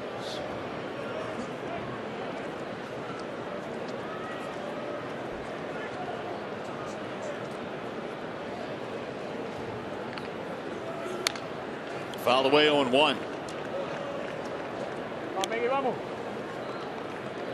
Hey, this Sunday the Tigers host the Rangers at 1:10. It's Sunday Kids Day, and all kids 14 and under receive a free Mighty Miggy children's book. For tickets, visit tigers.com, or if you'd like, call 866-66-TIGER. A Mighty Miggy children's book.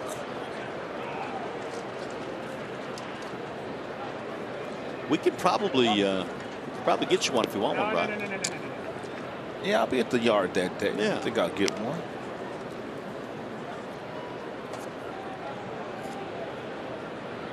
Two balls, 1 strike on Miguel Cabrera.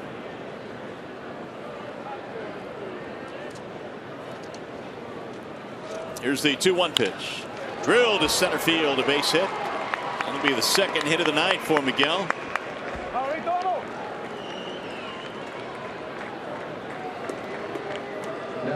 Tigers have been a lot more patient 2nd and 3rd time through the batting order against Tomlin. That is a breaking ball that's down, that's off the plate. Miguel, with such great plate coverage and hand-eye coordination, able to take that pitch and single sharply right back up the middle. He's an amazing talent with that bat. Now you're a swing of the bat away from Victor Martinez from tying this one up. Victor has put the ball in the air twice. Fly out, pop up.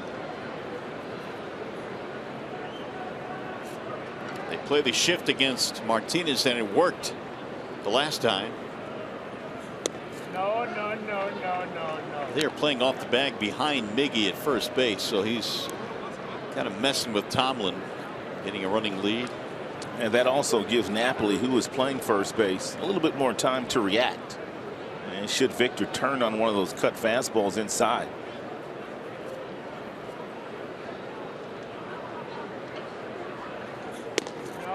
Strike call. And Victor did not like that last strike call there by Chris Conroy.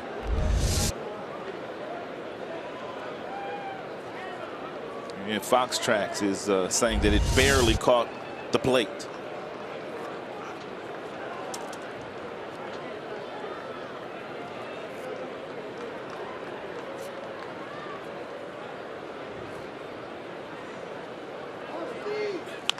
One is rolled foul. 1-2 now on Victor Martinez. Had a 4-hit game on Friday against the Twins in Minnesota. It was the American League Player of the Week last week, batting .519. Victor also came into play tonight, leading the American League in slugging percentage. How about Jordan Zimmerman?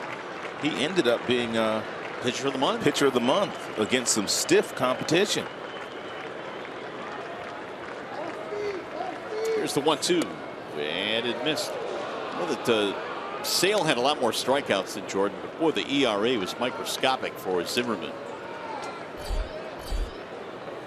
85 now for Josh Tomlin.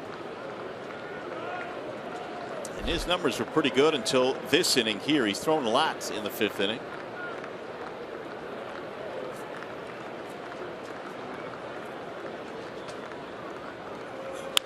Right back up the middle into center, base hit. Cabrera goes to second, and the Tigers now have 2 on with 2 outs. 3rd time through the batting order. Tigers are 3 for 4 against Tomlin. Tomlin came in yielding a better than .400 batting average.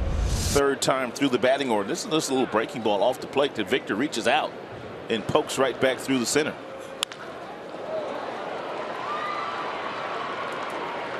Well, the Tigers now are an extra base hit away from getting this one tied up. Justin Upton We'll have to wait as Mickey Callaway comes out to have a chat with Tomlin. Had a lengthy conversation with Ian Kinsler, who homered in this inning, 2-run variety, regarding Tomlin, and asked him what would their approach be.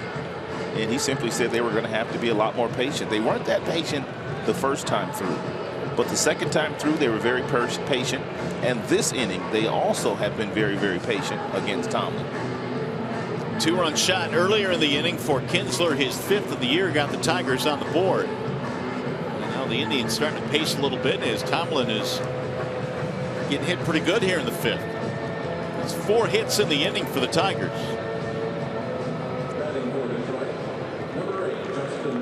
Tigers so far in this game 0 for 3 with runners in scoring position. We'll see if Upton can change that.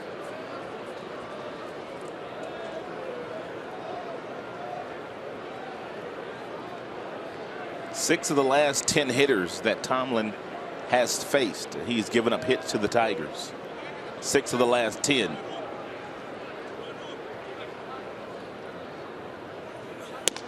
Ball 1. They just really don't stop coming at you. They've got pop now 1 through 6 really. And with Castellanos, Kinsler, Martinez, Miguel, Victor, Justin, and Nick, all capable of getting you on the board in a hurry with a homer. That's why it's awfully difficult, I think, in my opinion, for starting pitching to get through this lineup 3 times. High towering fly ball to left. It'll stay in the ballpark though. Brantley is under it to the warning track to retire the side. Tigers will settle for 2. Tigers baseball tonight presented by Bell Tire.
Verlander back to the hill, and he will face the top of the Cleveland lineup. It'll be Santana, Kipnis, and Lindor.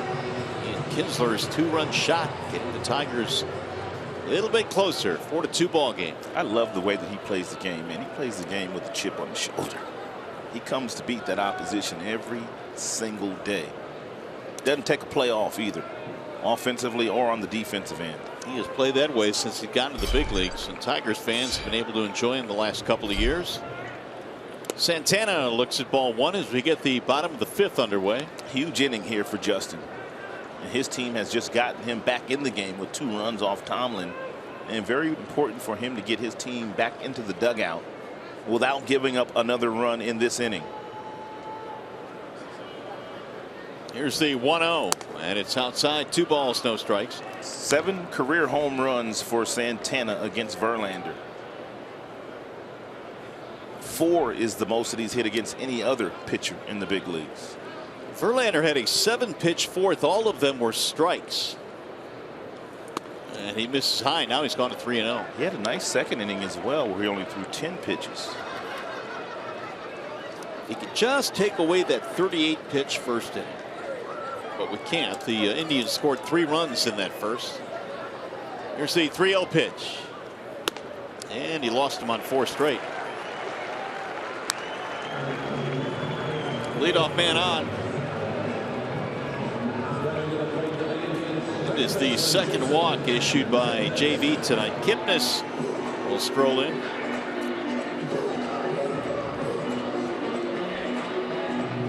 Kipnis has good speed.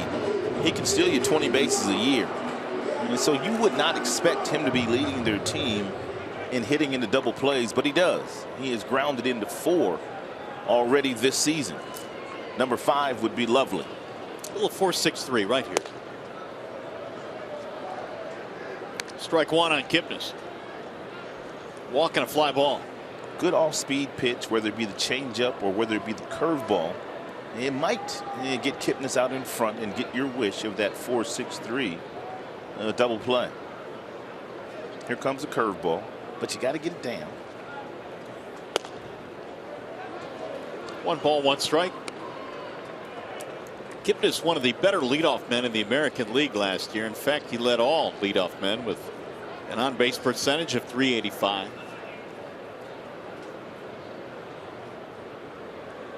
Santana was barely off the bag. And Kipnis was an all-star last year for the 2nd time. Also made the American League All-Star team in 2013.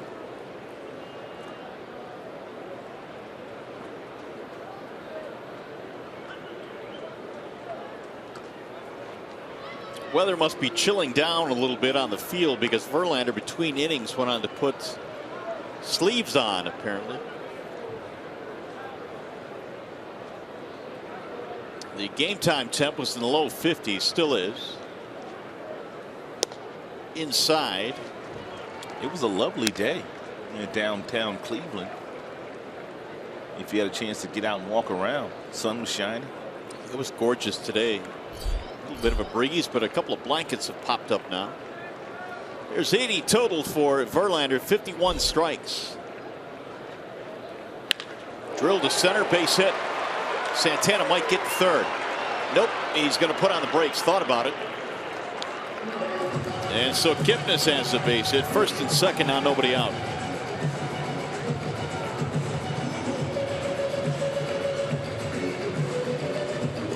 I wonder how the Tigers are going to play this. It's an obvious bunting situation, even though Lindor has a couple of knocks in the game, especially with Brantley batting behind him and what Brantley has been able to do in his career against Tigers pitching.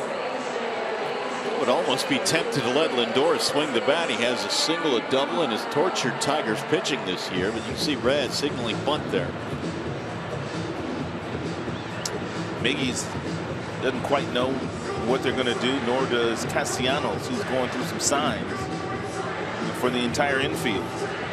I'm right there with you too. I don't think he's bunting, but apparently the Tigers understand that it might be in the back of Lindor's mind, or he may be given the sign by the manager Terry Francona.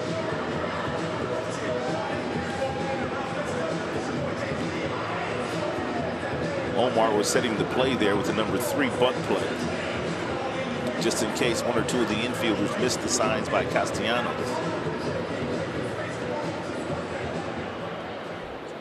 Lindor has singled and scored in the first, doubled and scored in the third.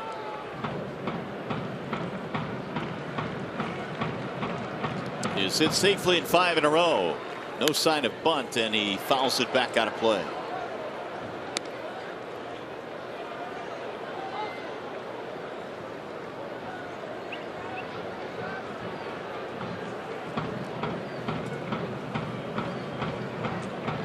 Lindor this season came in tied for the team lead in walks this year, which shows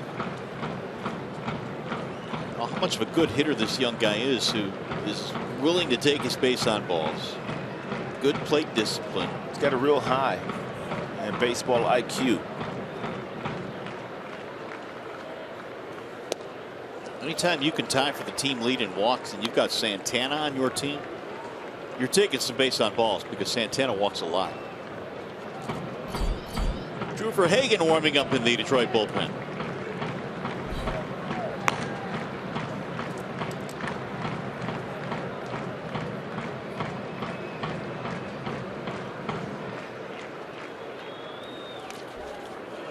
Can't able to stop it from getting too far. 2 balls and 1 strike. Man, when you have a catcher that is willing to get down and block the breaking balls in the dirt, if you're Justin Verlander, you have no problem making sure if you do throw that pitch, you're going to get it to the location you need to, and that's burying it down at the bottom of the zone. Santana thought about it at second base and then thought better of it. That would have been a bad move had he gone to third. Especially with the number 3 hitter up, and then you've got Brantley in the on-deck circle. Now the 2-1. 3-1 on Lindor. It's a good fastball at 93, but clearly off the plate. Velocity was 93.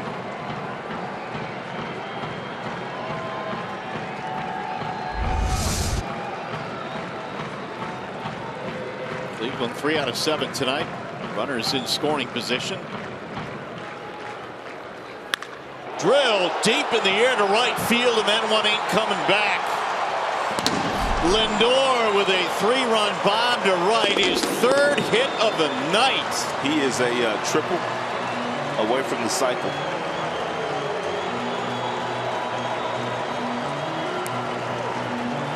His 2nd home run of the season. Verlander was pitching very carefully to the second-year big league player, and Lindor got himself into a 3-1 count and got a 4-seam fastball on the inside 3rd of home plate and simply cleared the hips out of the way and turned on it. Drilled it. He knew it was gone as soon as he hit it. So the Tigers get Verlander a couple of runs, but the Indians come right back on a walk, a single, and a 3-run homer. Here is Brantley. Little bounce foul. 7-2 Cleveland.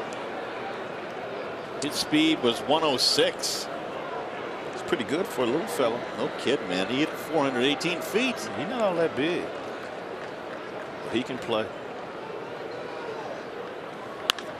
Brantley skies one in the air to right. This will stay in the ballpark, though. Martinez. First out of the inning.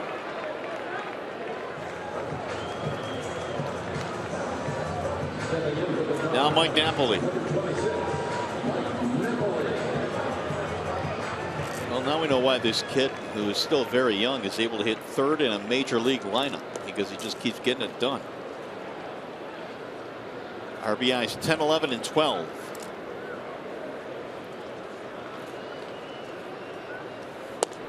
Napoli looks at a strike, 0-1.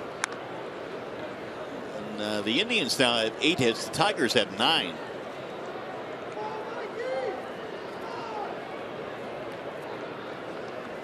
Here's the 0-1 pitch.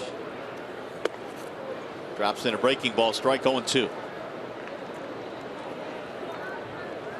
Napoli tonight, RBI, make it a 2 RBI double in the first. He bounced out to the mound his last time up.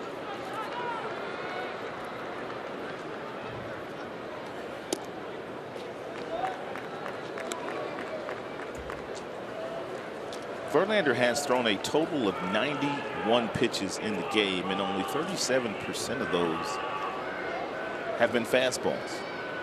63% off speed here to the Tribe hitters so far today, but he really hasn't been able to command his fastball most of the evening. Most of his fastballs have been up and out of the strike zone. Yan Gomes waiting on deck.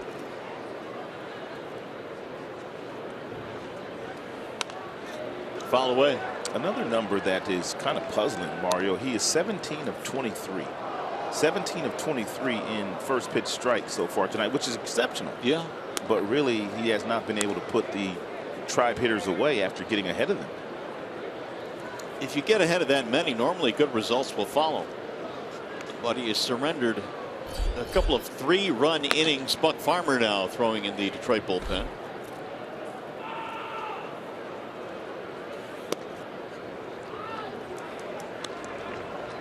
Full count 3-2 on Mike Napoli. Still only one out. 3-run homer by Francisco Lindor has made it 7-2 Tribe.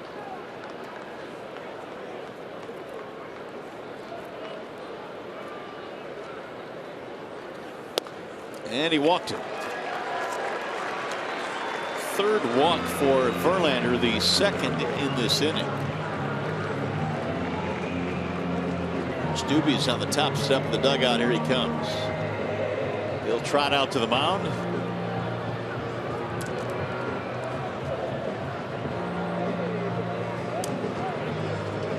Well, Rod, you talked about the importance of just getting that shutdown inning, but he's just not been able to get it. Nope.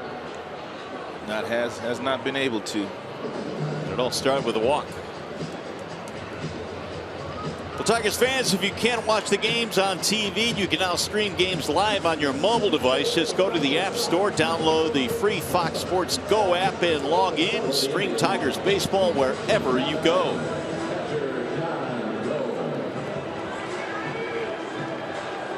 One on, one out. Yan Gomes will step in. Francisco Lindor tonight's single, double, homer.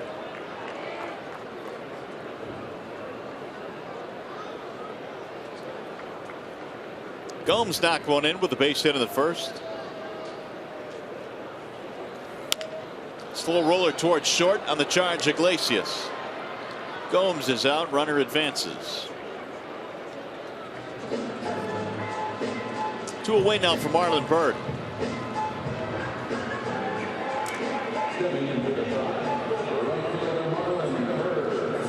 Byrd a strikeout and a fly out.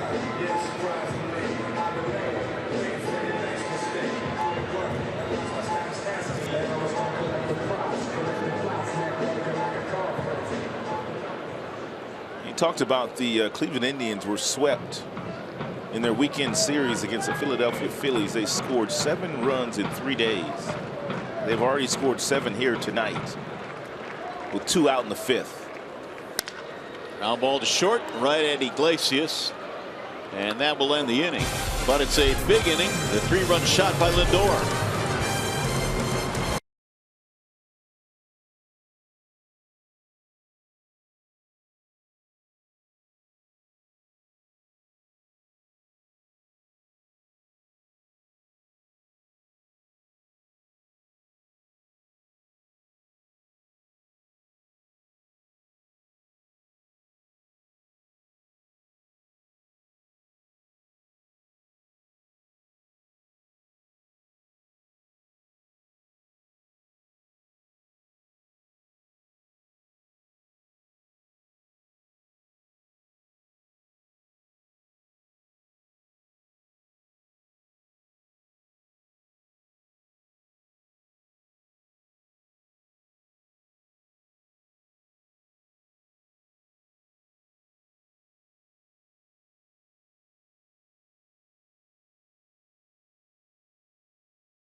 Coverage of baseball. Want to check out the American League award winners for the month of April. Your Jordan Zimmerman, Tigers Jordan Zimmerman, of course, was the pitcher of the month. How about Manny Machado? He is going to win an MVP or 2 before it's all said and done. He's playing his natural position these days with Hardy on the disabled list. Machado's playing shortstop. And Omar Mazzara, the rookie of the month of April, .333 for the Rangers. He's very young, but he's got a lot of power, and he also has a great throwing arm from right field.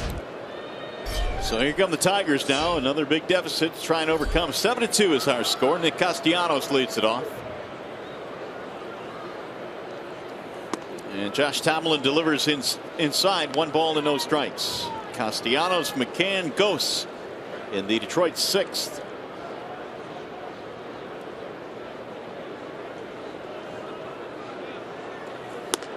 Ball high, 2-0. Indians trying to get 6 out of Tomlin here tonight. He's reached the 90 marker now and pitches thrown. Nick has a single and a ground out. Tomlin looking to go 4-0 this year and 2-0 this season against Detroit. Well, he's got himself a 5-run lead to work with. Gave up the 2-run homer to Kinsler in the 5th. Here's the 2-1 pitch. 3-1 on Castellanos.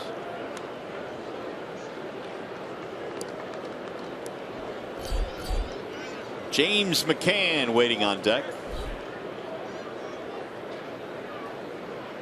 Indians not taking any chances. They've got the bullpen stirring. The 3-1 pitch is in there. 3-2. Tommy Hunter is warming now in the Cleveland pen.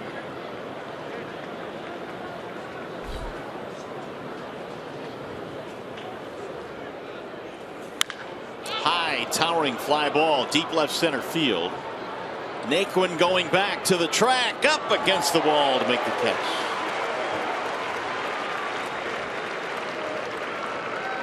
Here is our high-speed pitch, and it is brought to you by Xfinity. Tomlin's top fastball has gotten up to 88 miles an hour, but yet, as a 5-run lead, Tigers have had better approaches and at-bats today against Tomlin, though.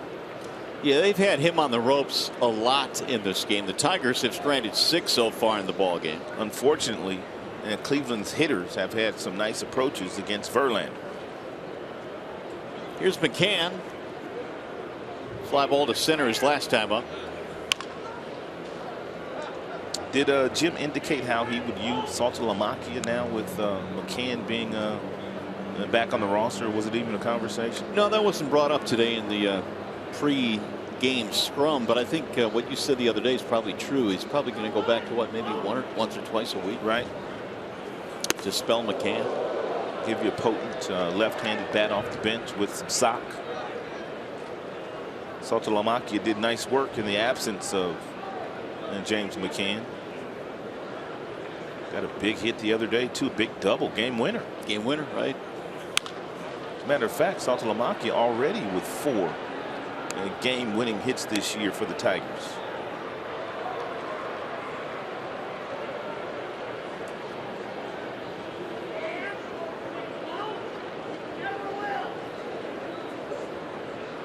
One ball, 2 strikes on James McCann. And it missed inside, 2-2.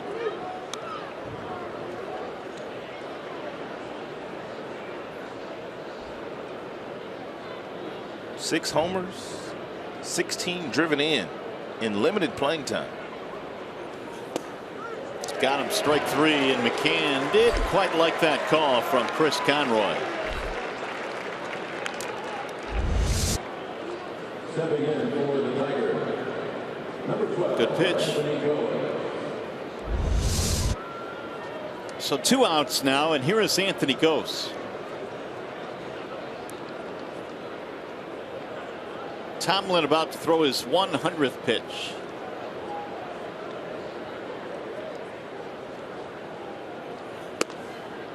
Strike on the outer edge.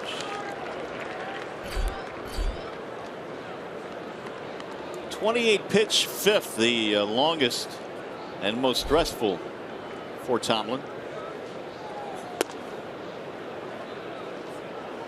And in that inning, a single by Gose got it started, and then 2 batters later, Kinsler homered for the only Tigers offense so far.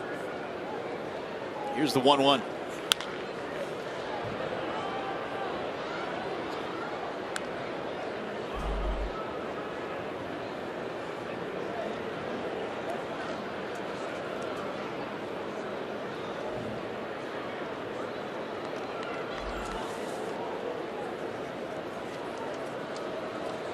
Now the 1-2 to Gose. A little bit outside. 2 balls, 2 strikes. Also learned today that Michael Fulmer will be getting the start on Thursday here in Cleveland. Looking forward to that. Well, Tigers giving him another opportunity. As Brad said before the game, he earned it. He sure did. Check swing. Did not go. They may have a difficult time of getting Michael Fulmer back out of that starting rotation. Yeah, you're not kidding, man. The way he pitched. 97 with the first pitch that he uncorked in his major league debut against the Minnesota Twins. He was not afraid. Power fastball, power, and I mean power slider. Swing and a miss, and down goes Ghost. 5 strikeouts for Tomlin.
Have decided to go to the bullpen, and in a wall-side windows pitching change, here is Buck Farmer. And Buck Farmer has pitched some pretty good baseball in the limited action that he's had this year. His ERA is under 3, his WHIP under 1. Much better command with the 8 strikeouts. He's only walked 2. Did you ever take the time to look up Buck's real first name? I have not. It's George. Really? George Rooney Farmer. George Rooney Farmer. Goes by Buck. Buck's a lot tougher sounding. My dad, his name was George. Is that right? Yeah. Now, did he go by George? He did. He did. Well, Farmer goes to work now, and he will face the left-handed batting Ramirez, who pops it in the air to shallow left. Verlander just didn't have it tonight, partner. He threw a total of 97 pitches, and he only got 4 swings and misses in the 97 pitches that he threw, which is very unusual for him. Very unusual. Brad was saying before the game, really, if you look back to late July, early August, he's really only had 1 bad start in that whole stretch, but he had a tough one tonight. Tyler Naquin will step in.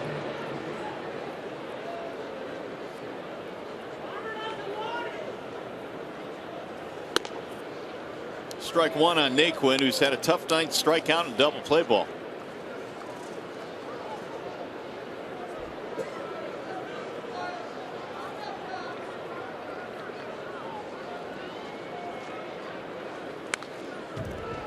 Oh, 0-2 on Naquin. First round pick of the Indians back in the 2012 draft just a couple of years ago out of Texas A&M. He had himself a really good spring at 397. That'll put you on the map in spring camp. That'll bounce in. Indians have gotten a lot younger since the second half of last season. The kid Lindor came up. The youngster Ramirez is playing some infield these days. Naquin up. And they started to play with a lot more energy, too, after they traded away Brandon Moss. There's a base hit off the glove of Castellanos. 1 on 1 out. Time for a game break now, and Justin White.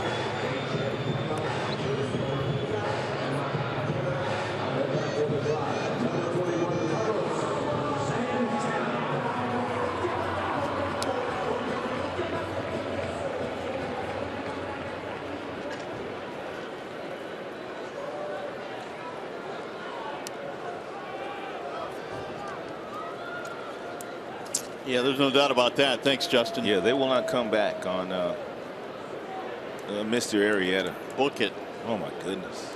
Have you ever seen a run like he's had? No. In his last 24, 25 starts, he only lost one game. In the game that he lost, it took Cole Hamel of the then Philadelphia Phillies to throw a no-hitter against him. Pretty amazing. I mean, when you think about Arrieta, and at one time was a prospect for the Orioles. And people, I think, at that time thought he would be a pretty good big league pitcher. Never really put it together with the O's. But something's clicked.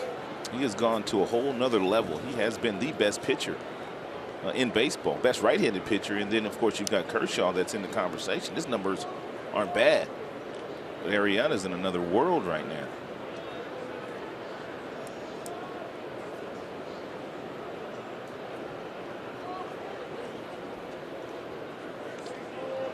I look back at that Arrieta, and I had to look this up because I wanted to figure out who he went for. But the Orioles traded him along with Pedro Strop for Steve Clevenger and Scott Feldman. Ooh, really? Would they want that trade back? Oh, all day, every day.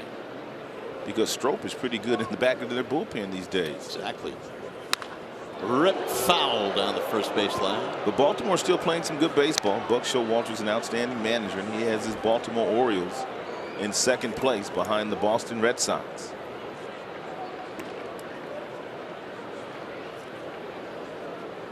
One and two on Santana. Hopefully everyone's all right over there. They are. Ball get into the seats quickly.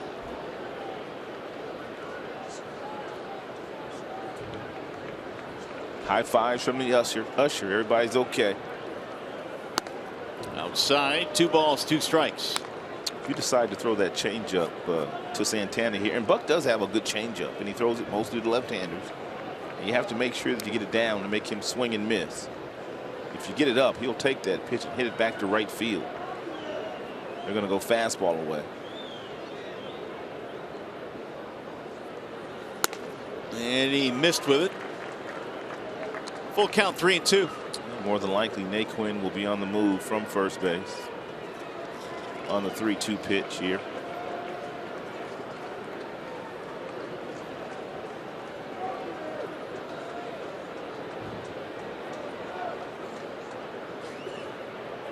Runner does not go, and there's a walk. That's kind of strange. It really is with a 5-run lead. Right.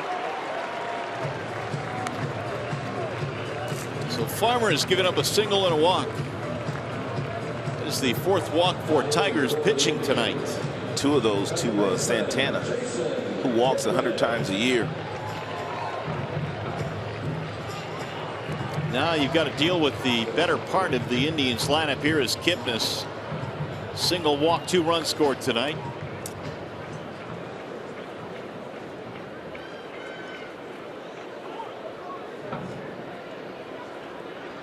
Cleveland tonight is 4 for 9 with runners in scoring position. It's been one of the big differences. The Tigers are 0 for 4. Baseball is a funny game. Cleveland came in having been swept in Philadelphia. Didn't score very many runs at all. And the Tigers rolled all over the Twinkies in their weekend series, sweeping them. But yet, the roles have been reversed so far here this evening. It is certainly the ebb and flow of a Major League Baseball season. Try and stay as hot as you can for as long as you can. The Tigers had 5 consecutive wins coming into tonight. There's a slow tap left side of the infield. Castellanos can't pick it up. Everybody is safe.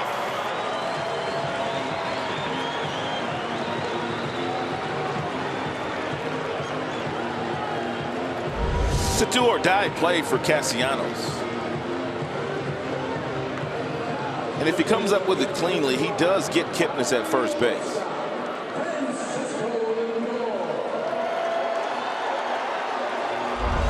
See how they rule it.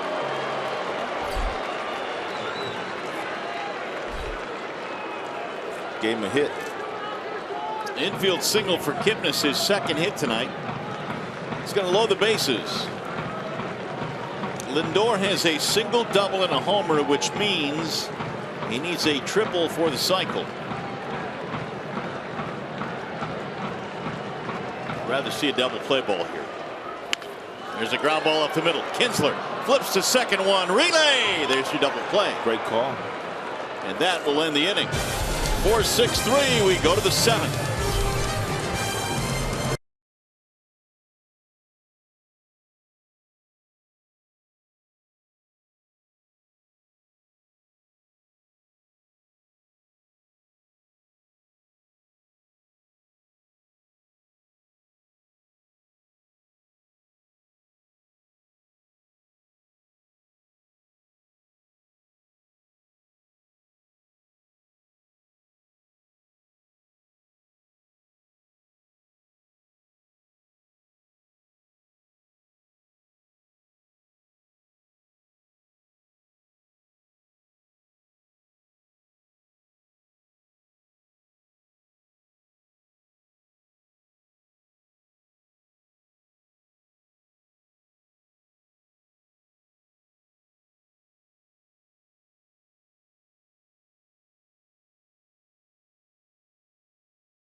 Top of the 7th here at Progressive Field in Cleveland. The Indians have gone to the bullpen. Tomlin is out of the game now, and in a Wallside Windows pitching change, Tommy Hunter comes on. And Tommy just came off the disabled list a couple of days ago on April 29th.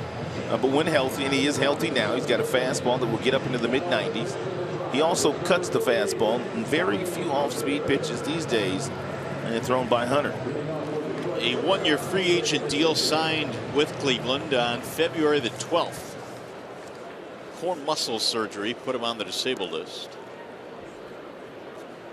Those core muscle surgeries take a long time.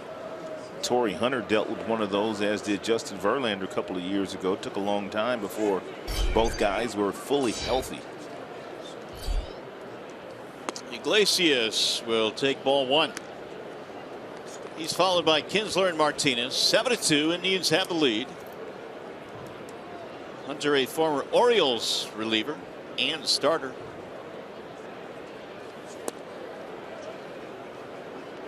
Two 2-0.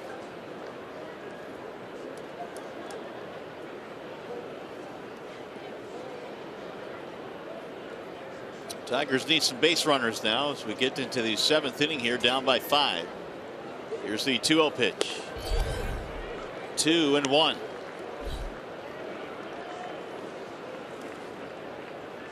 Tommy Hunter last year split time with the Cubs and the Orioles. Big league time with Texas as well. Even the count now at 2-2. Good fastball there thrown by.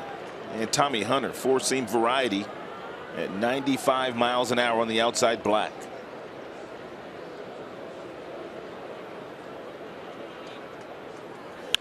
Bouncing ball to second base. Kipnis to his left.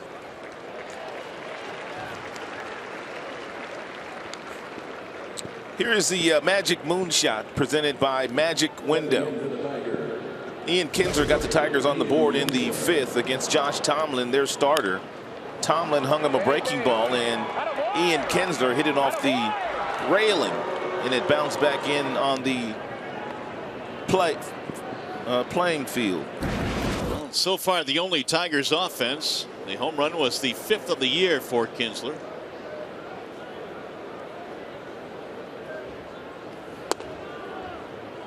It looks like he's starting to heat up again after a slow series against the Minnesota Twins. He is 2 for 3 tonight. Another multiple hit game, which gives him 12 already this year.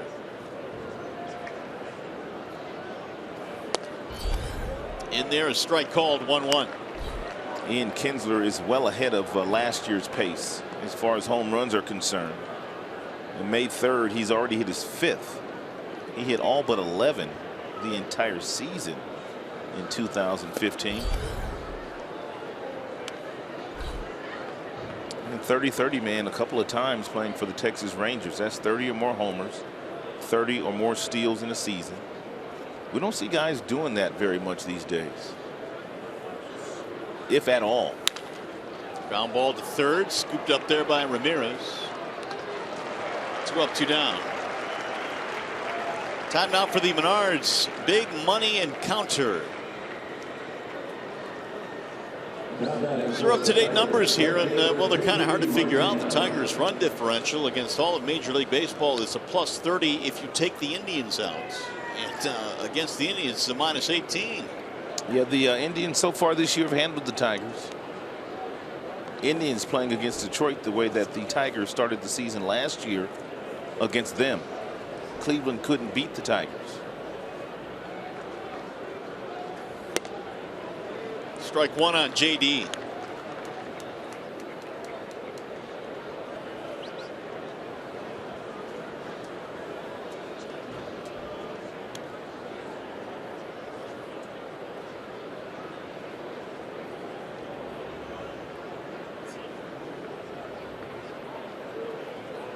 No balls, 1 strike. JD has fanned twice in this game, and he takes one just off the plate, 1-1. That was a cut fastball there thrown by Hunter. His 4-seam fastball gets up to 95. That last fastball is at 91. Cut fastball is the sexy pitch of choice these days. A lot of guys trying to master that pitch.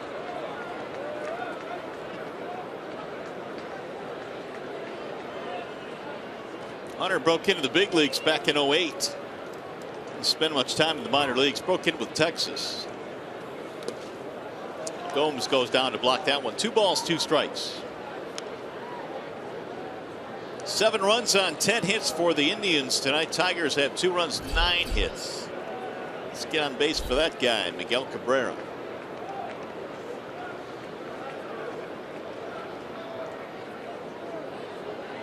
Now the 2-2. Got him. Strike 3. JD did not like that one bit. And a 1-2-3 inning. Coming up the 7th inning stretch. Brought to you by Jeff Glover and Associates Realtors.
On FS1 is back as the Rangers take on your Tigers in a game that can be seen only on FS1. The action begins at 12:30 Eastern on FS1, or watch it live on Fox Sports Go. Prince Fielder and the Rangers coming to town against Miggy and the Tigers. Buck Farmer goes back to work, and the first pitch is rolled to first base. Cabrera will shovel toss to Farmer for the out.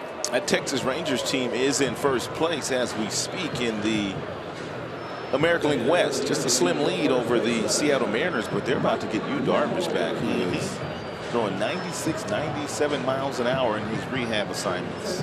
So he is fully healthy after that Tommy John surgery a couple of seasons ago. Yu Darvish and his 17 pitch arsenal.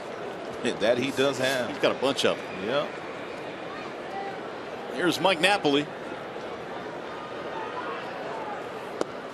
Farmer got a big double play ball back in the 6th with the bases loaded, 1 out. He got Lindor to knock into a 4-6-3 to keep it 7-2 because the Indians were threatening to just blow it wide open.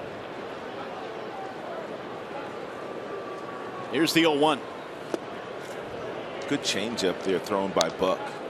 Well located changeup on the outside part of the plate, an area where Napoli couldn't get to it. Climb the ladder here for strike 3.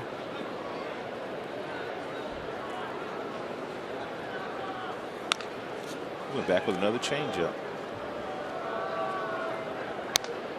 Napoli 2-run double in the 1st, a walk in the 5th.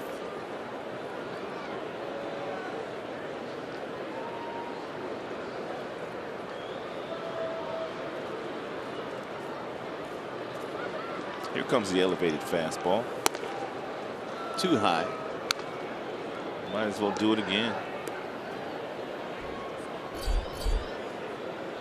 Zach McAllister warming up.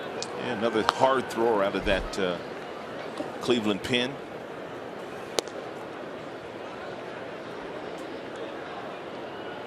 Two and two on Napoli.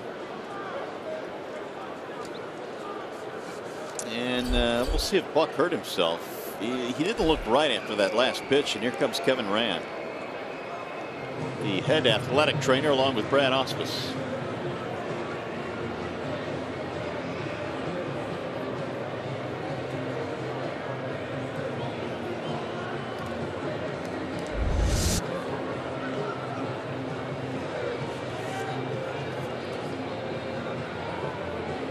Something going on with the left leg, looks like.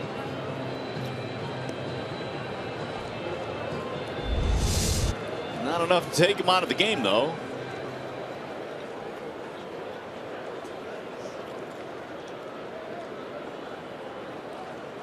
Two and two, the count on Mike Napoli. Yan Gomes will be next in the bottom of the 7th. Game 1 in the series in Cleveland.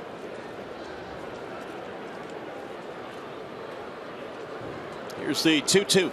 Swing and a miss. 2 outs. Farmer has his first strikeout.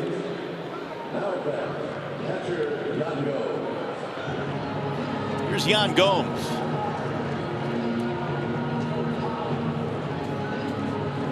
Yan Gomes had that big year a couple of years ago in 2014. Hit 21 homers. Won a Silver Slugger. And was injured much of last year, or a good portion of the first half of last year. Here's a strike called, 0-1. Never really gained any traction offensively. He's from Brazil, correct? He is.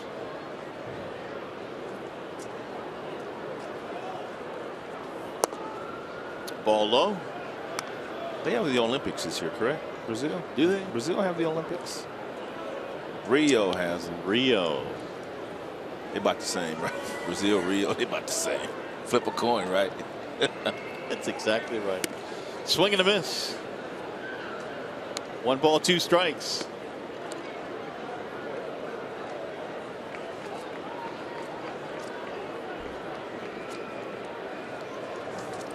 Mr. Gomes out of Sao Paulo. Swing and a miss, and down he goes. Gomes out of there. 1-2-3 for Buck Farmer. Tigers baseball presented by Belt Tire.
Comerica Bank, raise your expectations of what a bank can be when it's time. Come to Comerica.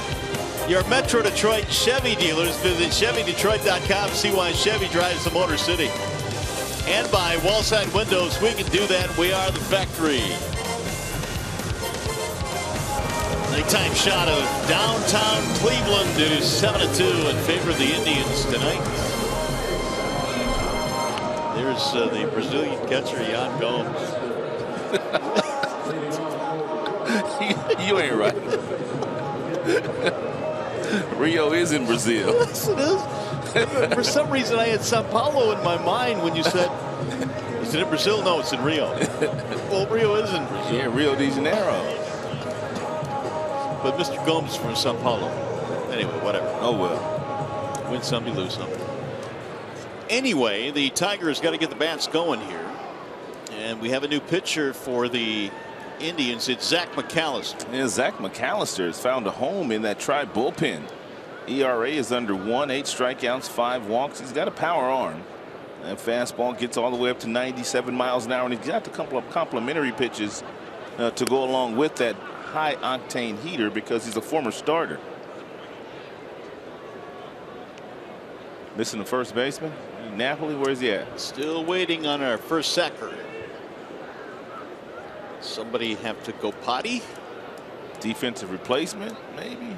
We'll see.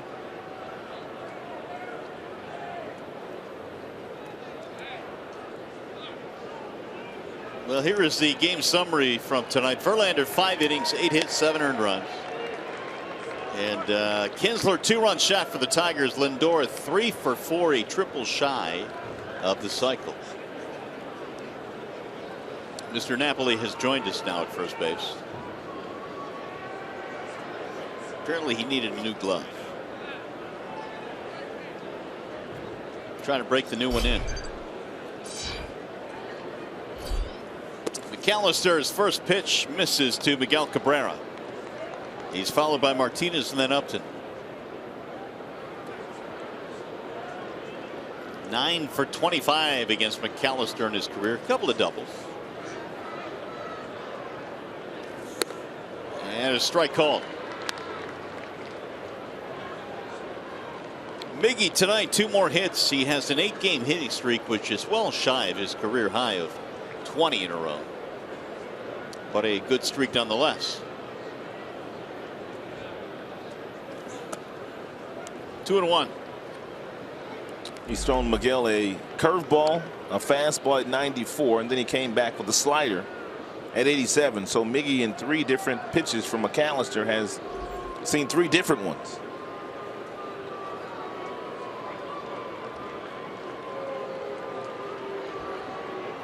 Hunter threw a 1-2-3 7th, and now McAllister here in the 8th in relief for the starter Josh Tomlin. He stays away again at 95 miles an hour, 3-1.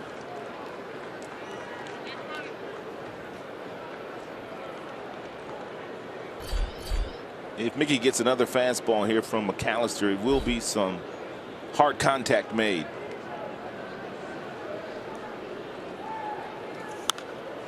Fouled away. Sure did. Upstairs, 94. I like the way Mickey always nods at the pitcher after he feels like they made a decent pitch to him. Yeah, that's pretty cool, actually. He just kind of nods at him. Good pitch.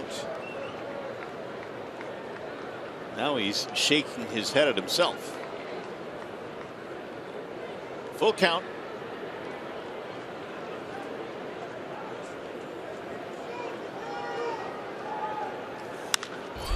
Down the right field line, scattering foul. 10 hits tonight for Cleveland, 9 for the Tigers. It seemed like they had Tomlin on the ropes all night, and all they could do was just get that 2-run homer by Kinsler in the 5th. Yeah, when they finally got to him in the 5th, that cut the Tribe's lead in half. And the Tribe went out in their bottom half of the 5th inning and scored 3 more runs to push the score to 7-2. Another one back out of play.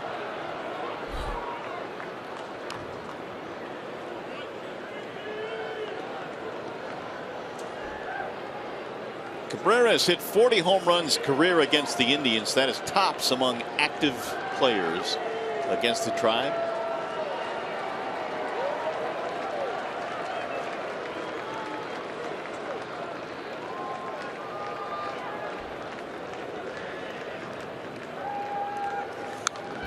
Yeah, on his hands that time, and he fouled it back. And 95-mile-per-hour fastball after 95-mile-per-hour fastball from McAllister. And Miggy continues to get a piece of all of them. Ninth pitch of this at bat coming up.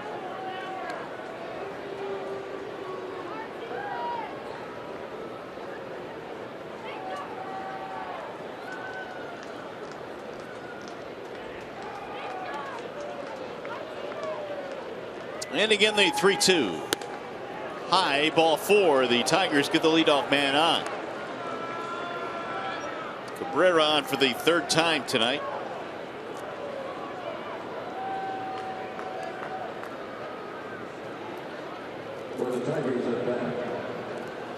Bring up Victor Martinez. Whoa, look at these numbers against McAllister. He's hitting .500 against McAllister.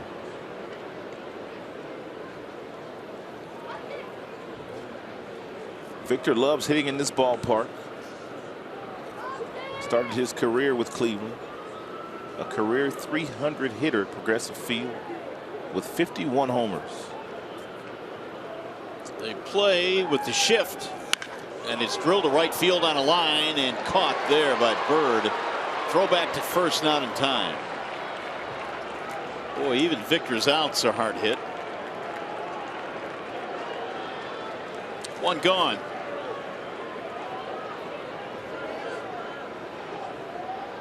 I think he given Marlon Bird the business for throwing behind him. With a 5-run lead. With a 5-run lead, right. He throw the ball at second base, he's telling me. Here's Upton.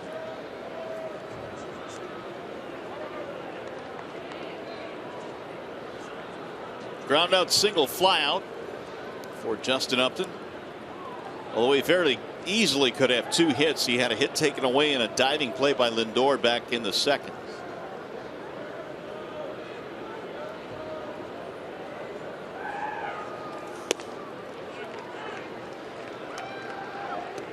No balls, 1 strike.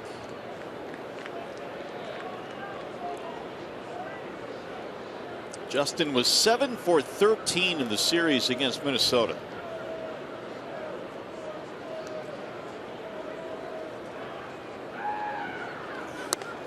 High, ball 1. What do you got on the scoreboard here? Isn't that something that's that scoreboard's like awesome. I mean, it's a brand new scoreboard here. I've never seen anything like this, man. This thing's out of control. It's so nice. It's ridiculous. I mean, it stretches from left field to center field.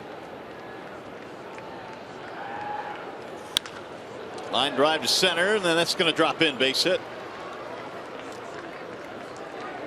Put 2 men on now for the Tigers. Hey, follow Tigers Baseball live with the MLB.com at Bat app. Stay up to the moment at any moment with in-game highlights, game day, live game video previews, StatCast news, and more. There's a whole lot going on. Download MLB.com at Bat, #1 app for live baseball on your phone or tablets. So now here is Castellanos. Nick is 1 out of 3 in this ball game tonight.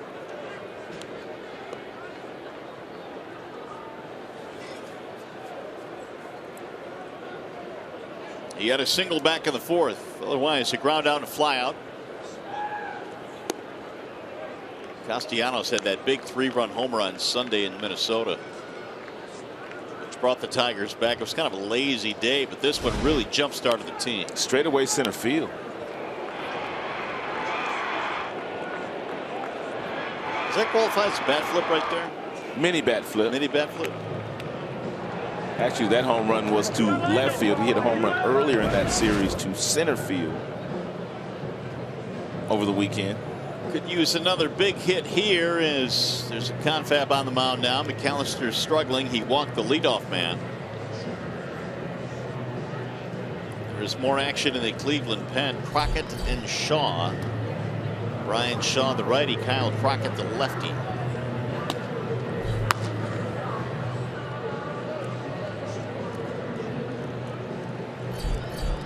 Tigers have. They have Blaine Hardy. Tigers have gotten 2 innings out of Buck Farmer in this game. He came on in the 6th.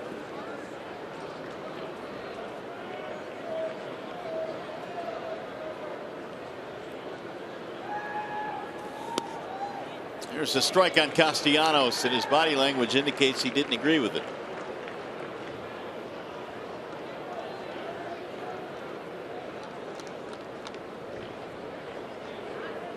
Nick hit .361 in the month of April. What a start for Castellanos. Fouled off the mask. Norm Cash once won a batting title for the Tigers in 1961, hitting that same number, .361. I think Maglio was, I think, .363 when he won his. Something like that. Pretty good memory, young man. Well, I guess the point is that Nick got off to a great start, but to be able to do that over the course of a year is pretty impressive. He's only 24 years old. He's got a lot of really good baseball ahead of him. Before it's all said and done, Nick will win Silver Slugger awards and make all-star teams. The 1-2. Staying alive, and that one hurt. Nick did something there.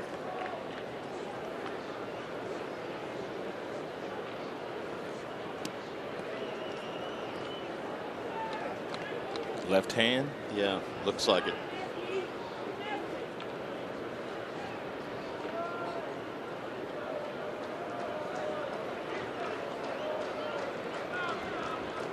McCann waiting on deck. Here's the 1-2. Line drive to left field. That's going to drop in. Base hit. They're going to score the run. Throw to the plate, not in time. It's cut off, and Castellanos with another hit and an RBI.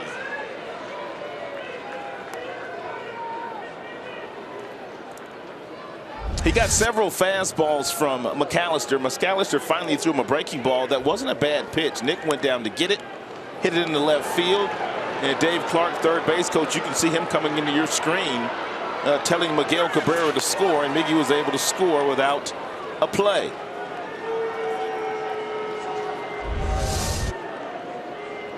The 11th Tigers hit. Castellanos now from the 7th inning and beyond.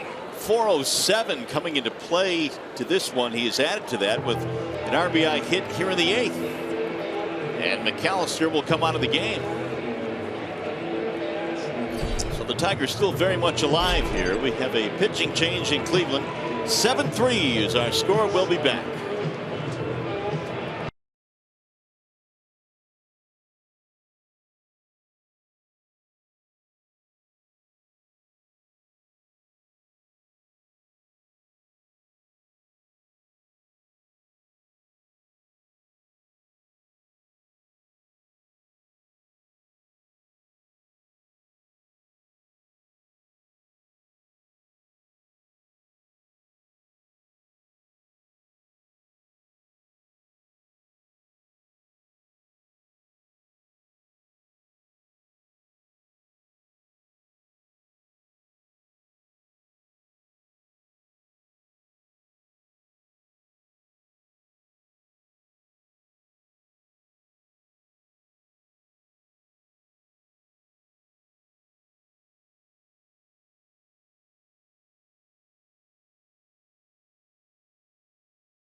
This game 7-3 is our score here in the 8th, and now with a preview of what's coming up on Tigers Live, we check in with John Keating. Well, the hope is that they have to rework what's planned right now for Tigers Live, that there might be a rally in our future, but it certainly wasn't the evening that Justin Verlander wanted to have. You'll hear from him right after the game in the Tigers clubhouse. The post-game thoughts of Brad Ausmus as well. Justin White and Craig Monroe in the Call Sam Studios right after our game tonight here in Cleveland, guys. John, thank you. We look forward to that. Hopefully you will be talking about a comeback. In the meantime, the Indians have gone to the bullpen now, and Brian Shaw will come in to pitch. Ooh, he's off to a horrible start this year. Shaw, earned run average approaching 10.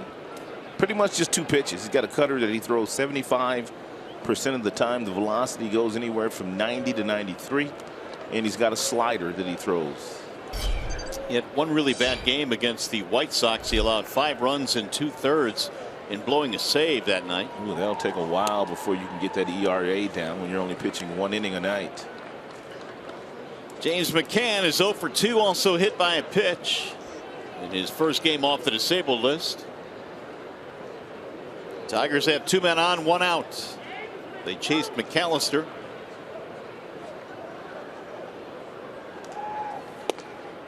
Shaw delivers a strike. Shaw's been used a lot the last 3 years. He had 80 appearances to lead the league 2 seasons ago. 74 appearances last year.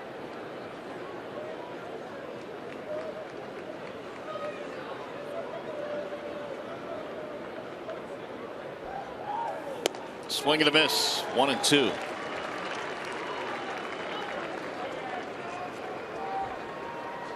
On deck, Saltalamacchia.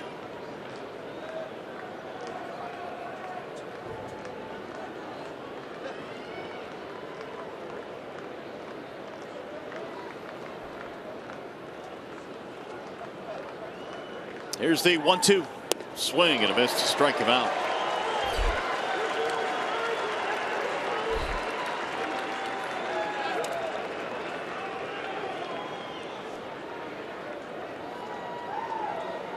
So Saltalamacchia will bat for Anthony Gose here. And we'll see if he's got any of that thunder that he wants to use tonight. 6 home runs this season. It's a nice weapon and to have off your bench if you're Brad, a guy that has the kind of sock that he has in his bat that Saltalamacchia has displayed here in the first month of the season. Strike 1 as Saltalamacchia. Cutter's nasty though. Shaw starts that ball off the plate and the velocity is pretty good at 94. As a hitter, you see it off the plate and the cutting action allows it to catch quite a bit of plate.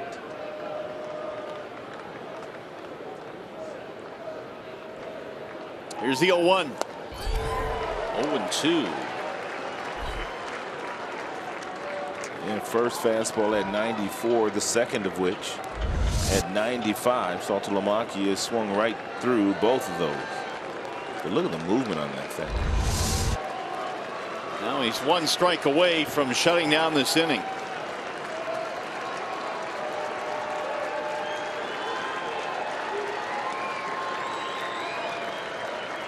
Here's the 0-2.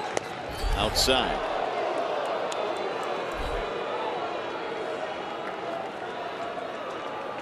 Leadoff walk to Cabrera. 1 out later, a single by Upton and a single by Castellanos, making it 7-3. And Saltalamacchia trying to put a jolt into one here.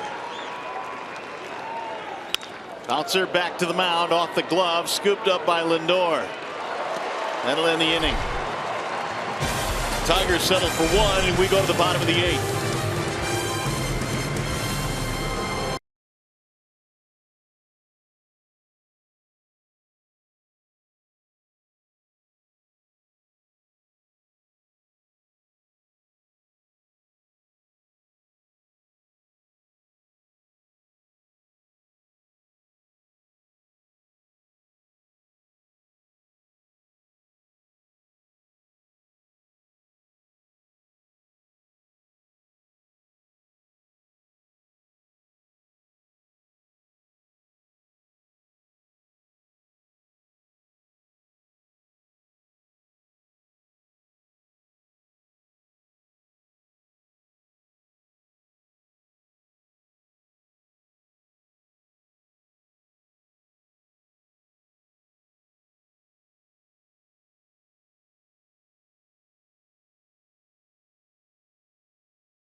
Look at our Bell Tire pitch by pitch. Josh Tomlin, the starter for the Tribe tonight, looking to go 4-0 on the season and looking to beat the Tigers in 2 consecutive starts, and he just did what he does best against Detroit. Moved the fastball up and down, in and out. Didn't really give up a whole lot of hard contact. Left the game scattering 9 hits and in line to get another victory. Tigers have a new pitcher now. It'll be lefty Blaine Hardy. Hardy, pitching in his 5th game, was slowed down in spring training with an injury. Checks in with a .338 earned run average and pitched marvelously out of that Tigers bullpen a season ago in a variety of different roles. Meanwhile, it's the first career game in center field for Andrew Romine, who replaces Anthony Gose. Hardy goes to work, and his first one is high to Marlon Byrd. Andrew Romine has to take reps in the infield and the outfield during batting practice every day. You never know which position you'll be called upon to play for Brad. Last year, Andrew played 5 different positions. Tyler Collins back in the minor leagues. In essence, Romine becomes the backup center fielder. 1-1 is hit high in the air to right. JD going back. 1 gone. Buck Farmer went 2 scoreless for the Tigers, and now Hardy here in the 8th. Farmer activated off the 15-day disabled list on the 18th. He was sidelined since late March with a left shoulder impingement. Here's Jose Ramirez.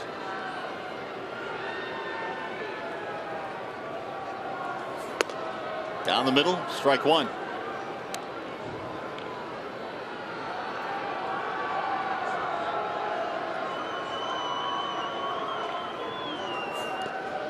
Bender that bounces in. 1-1.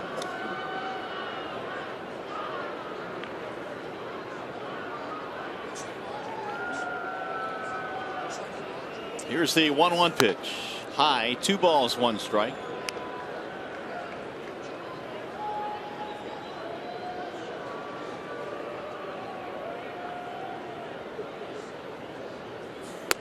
That's in there for a strike, and Ramirez can't believe it. He thought that ball was out of the zone. It looked high. 2-2. Looks like Rajai Davis has moved to the on-deck circle with Naquin due next. 2-2, swing and a miss.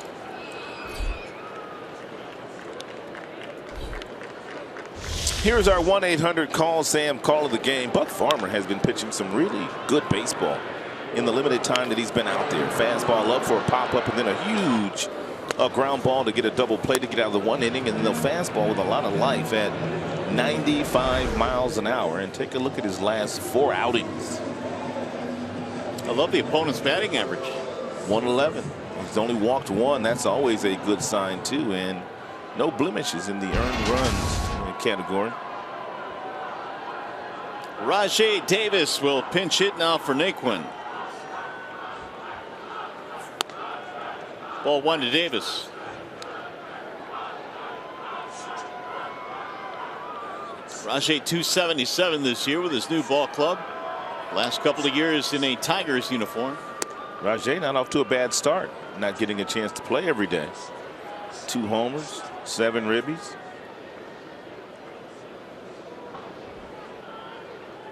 He really didn't like that last call by Conroy. And he swings through the same pitch, 1-2.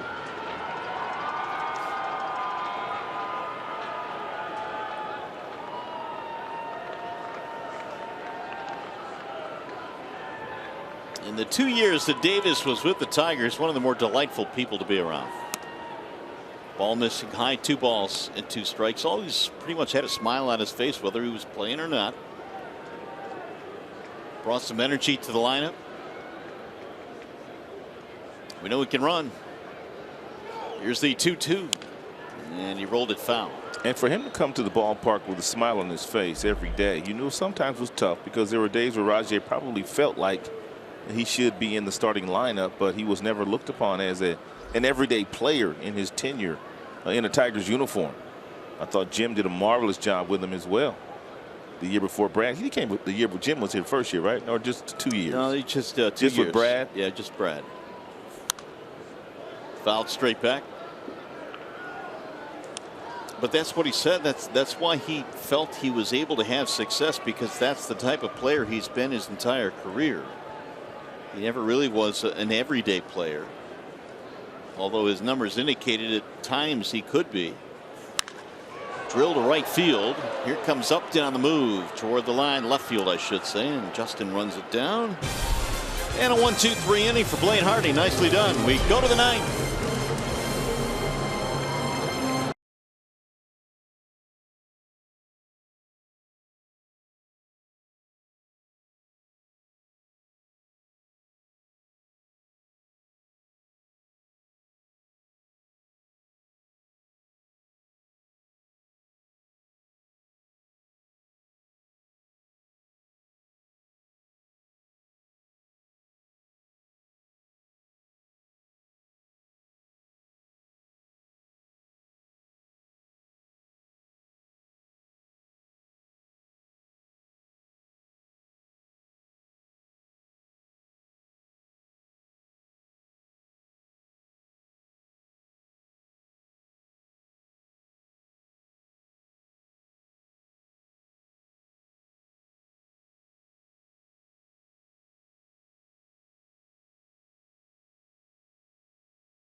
We go to the top of the ninth now in Cleveland.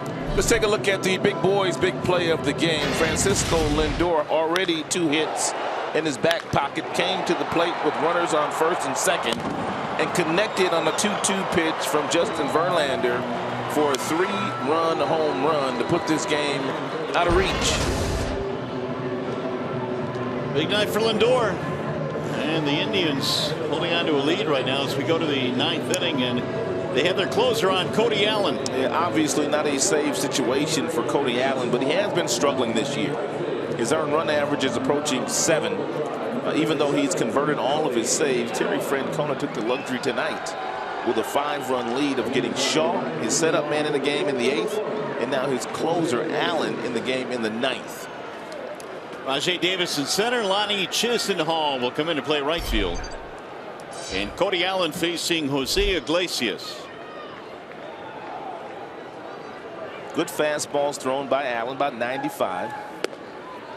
He also has a really good curveball. 12-6 breaking ball. Cody Allen, born in Orlando, lives in Texas now. Sliced foul down the right field line, 0-2.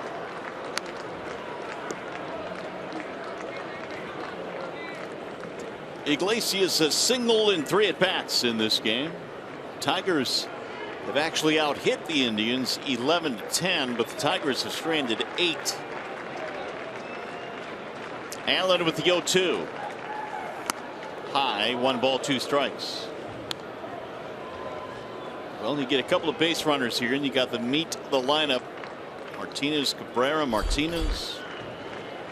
Got to get some base runners, though.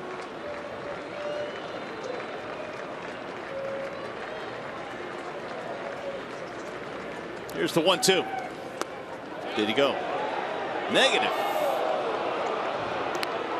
Gabe Morales down at first base, said he held.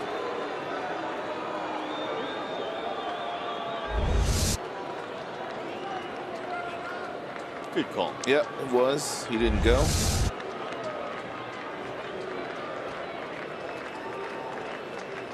Here's the 2-2. Swing and a miss. Went that time. Elevated fastball. Yeah, he went up. That's the first strikeout for Allen. Top of the order now, Ian Kinsler.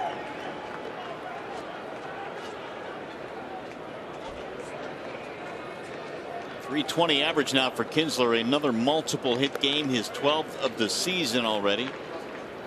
Got a 2-run homer. It came back in the 5th off the starter Tomlin. And at that time it was a 4-0 game, so the Tigers were within 2. But the Indians came right back and scored 3.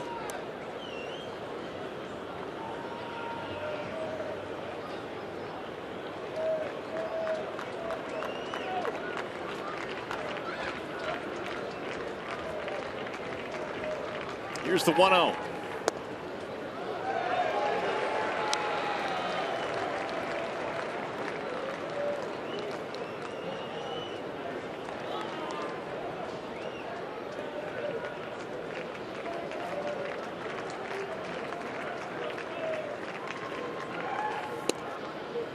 Low ball 2. 2-1 on Kinsler. Cleveland tonight a couple of 3-run innings. They got 3 against Verlander in the 1st. And then 3 more in the 5th. And that was JV's last inning of the night. 2 balls, 2 strikes now on Ian. JD Martinez will be next.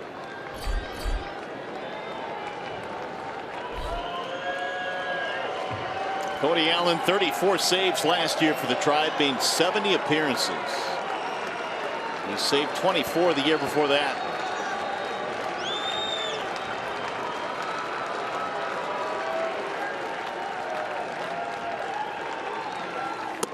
High, ball 3.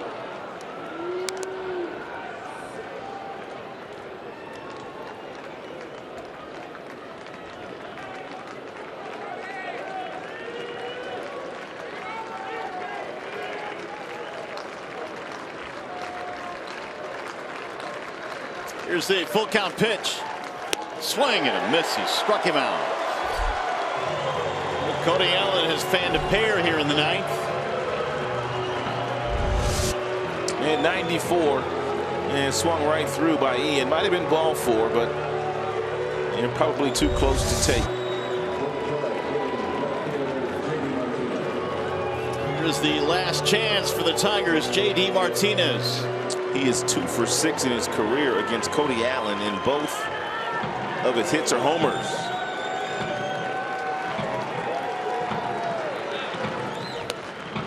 Ball 1. It's one thing that the Tribe very seldom did here this evening. They did not pitch inside and very much at all. Whether it's Tomlin, Hunter, McAllister, or Shaw. And now Allen, just about every pitch outside.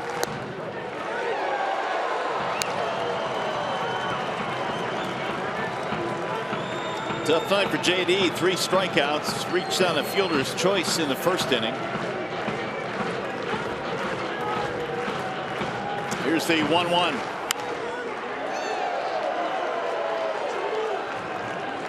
Now the Tigers down to their final strike. Well, Martinez is really going to have to fight to not strike out 4 times this evening. Tigers a strike away from watching their 5-game winning streak come to an end. JD trying to keep it alive. Ground ball back up the middle. He'll do just that. It's a 2-out single.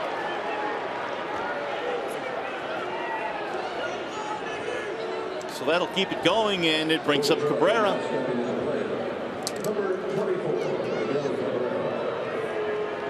That is 12 Tigers hits on the night. And Miguel has 2 of them plus a walk. His numbers are pretty good as well against Cody Allen. And Miguel batting .357 against him.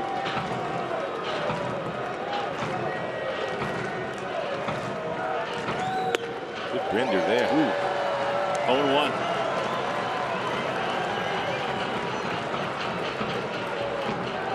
Miguel is the kind of hitter, though, you cannot show him that same breaking ball. You can throw him a breaking ball away, but don't try to show him the same breaking ball that you just showed him. And now he's ahead of the count 0-2 is Allen.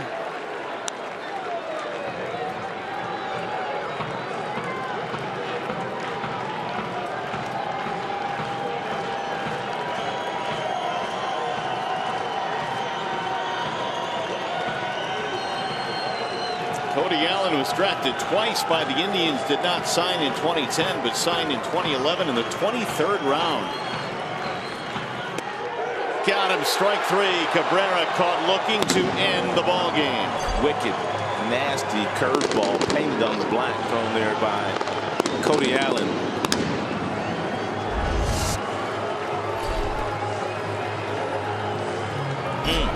Caught him looking. He strikes out the side for the final out of the ball game. The Tigers drop the opener 7-3. Back with more from Cleveland.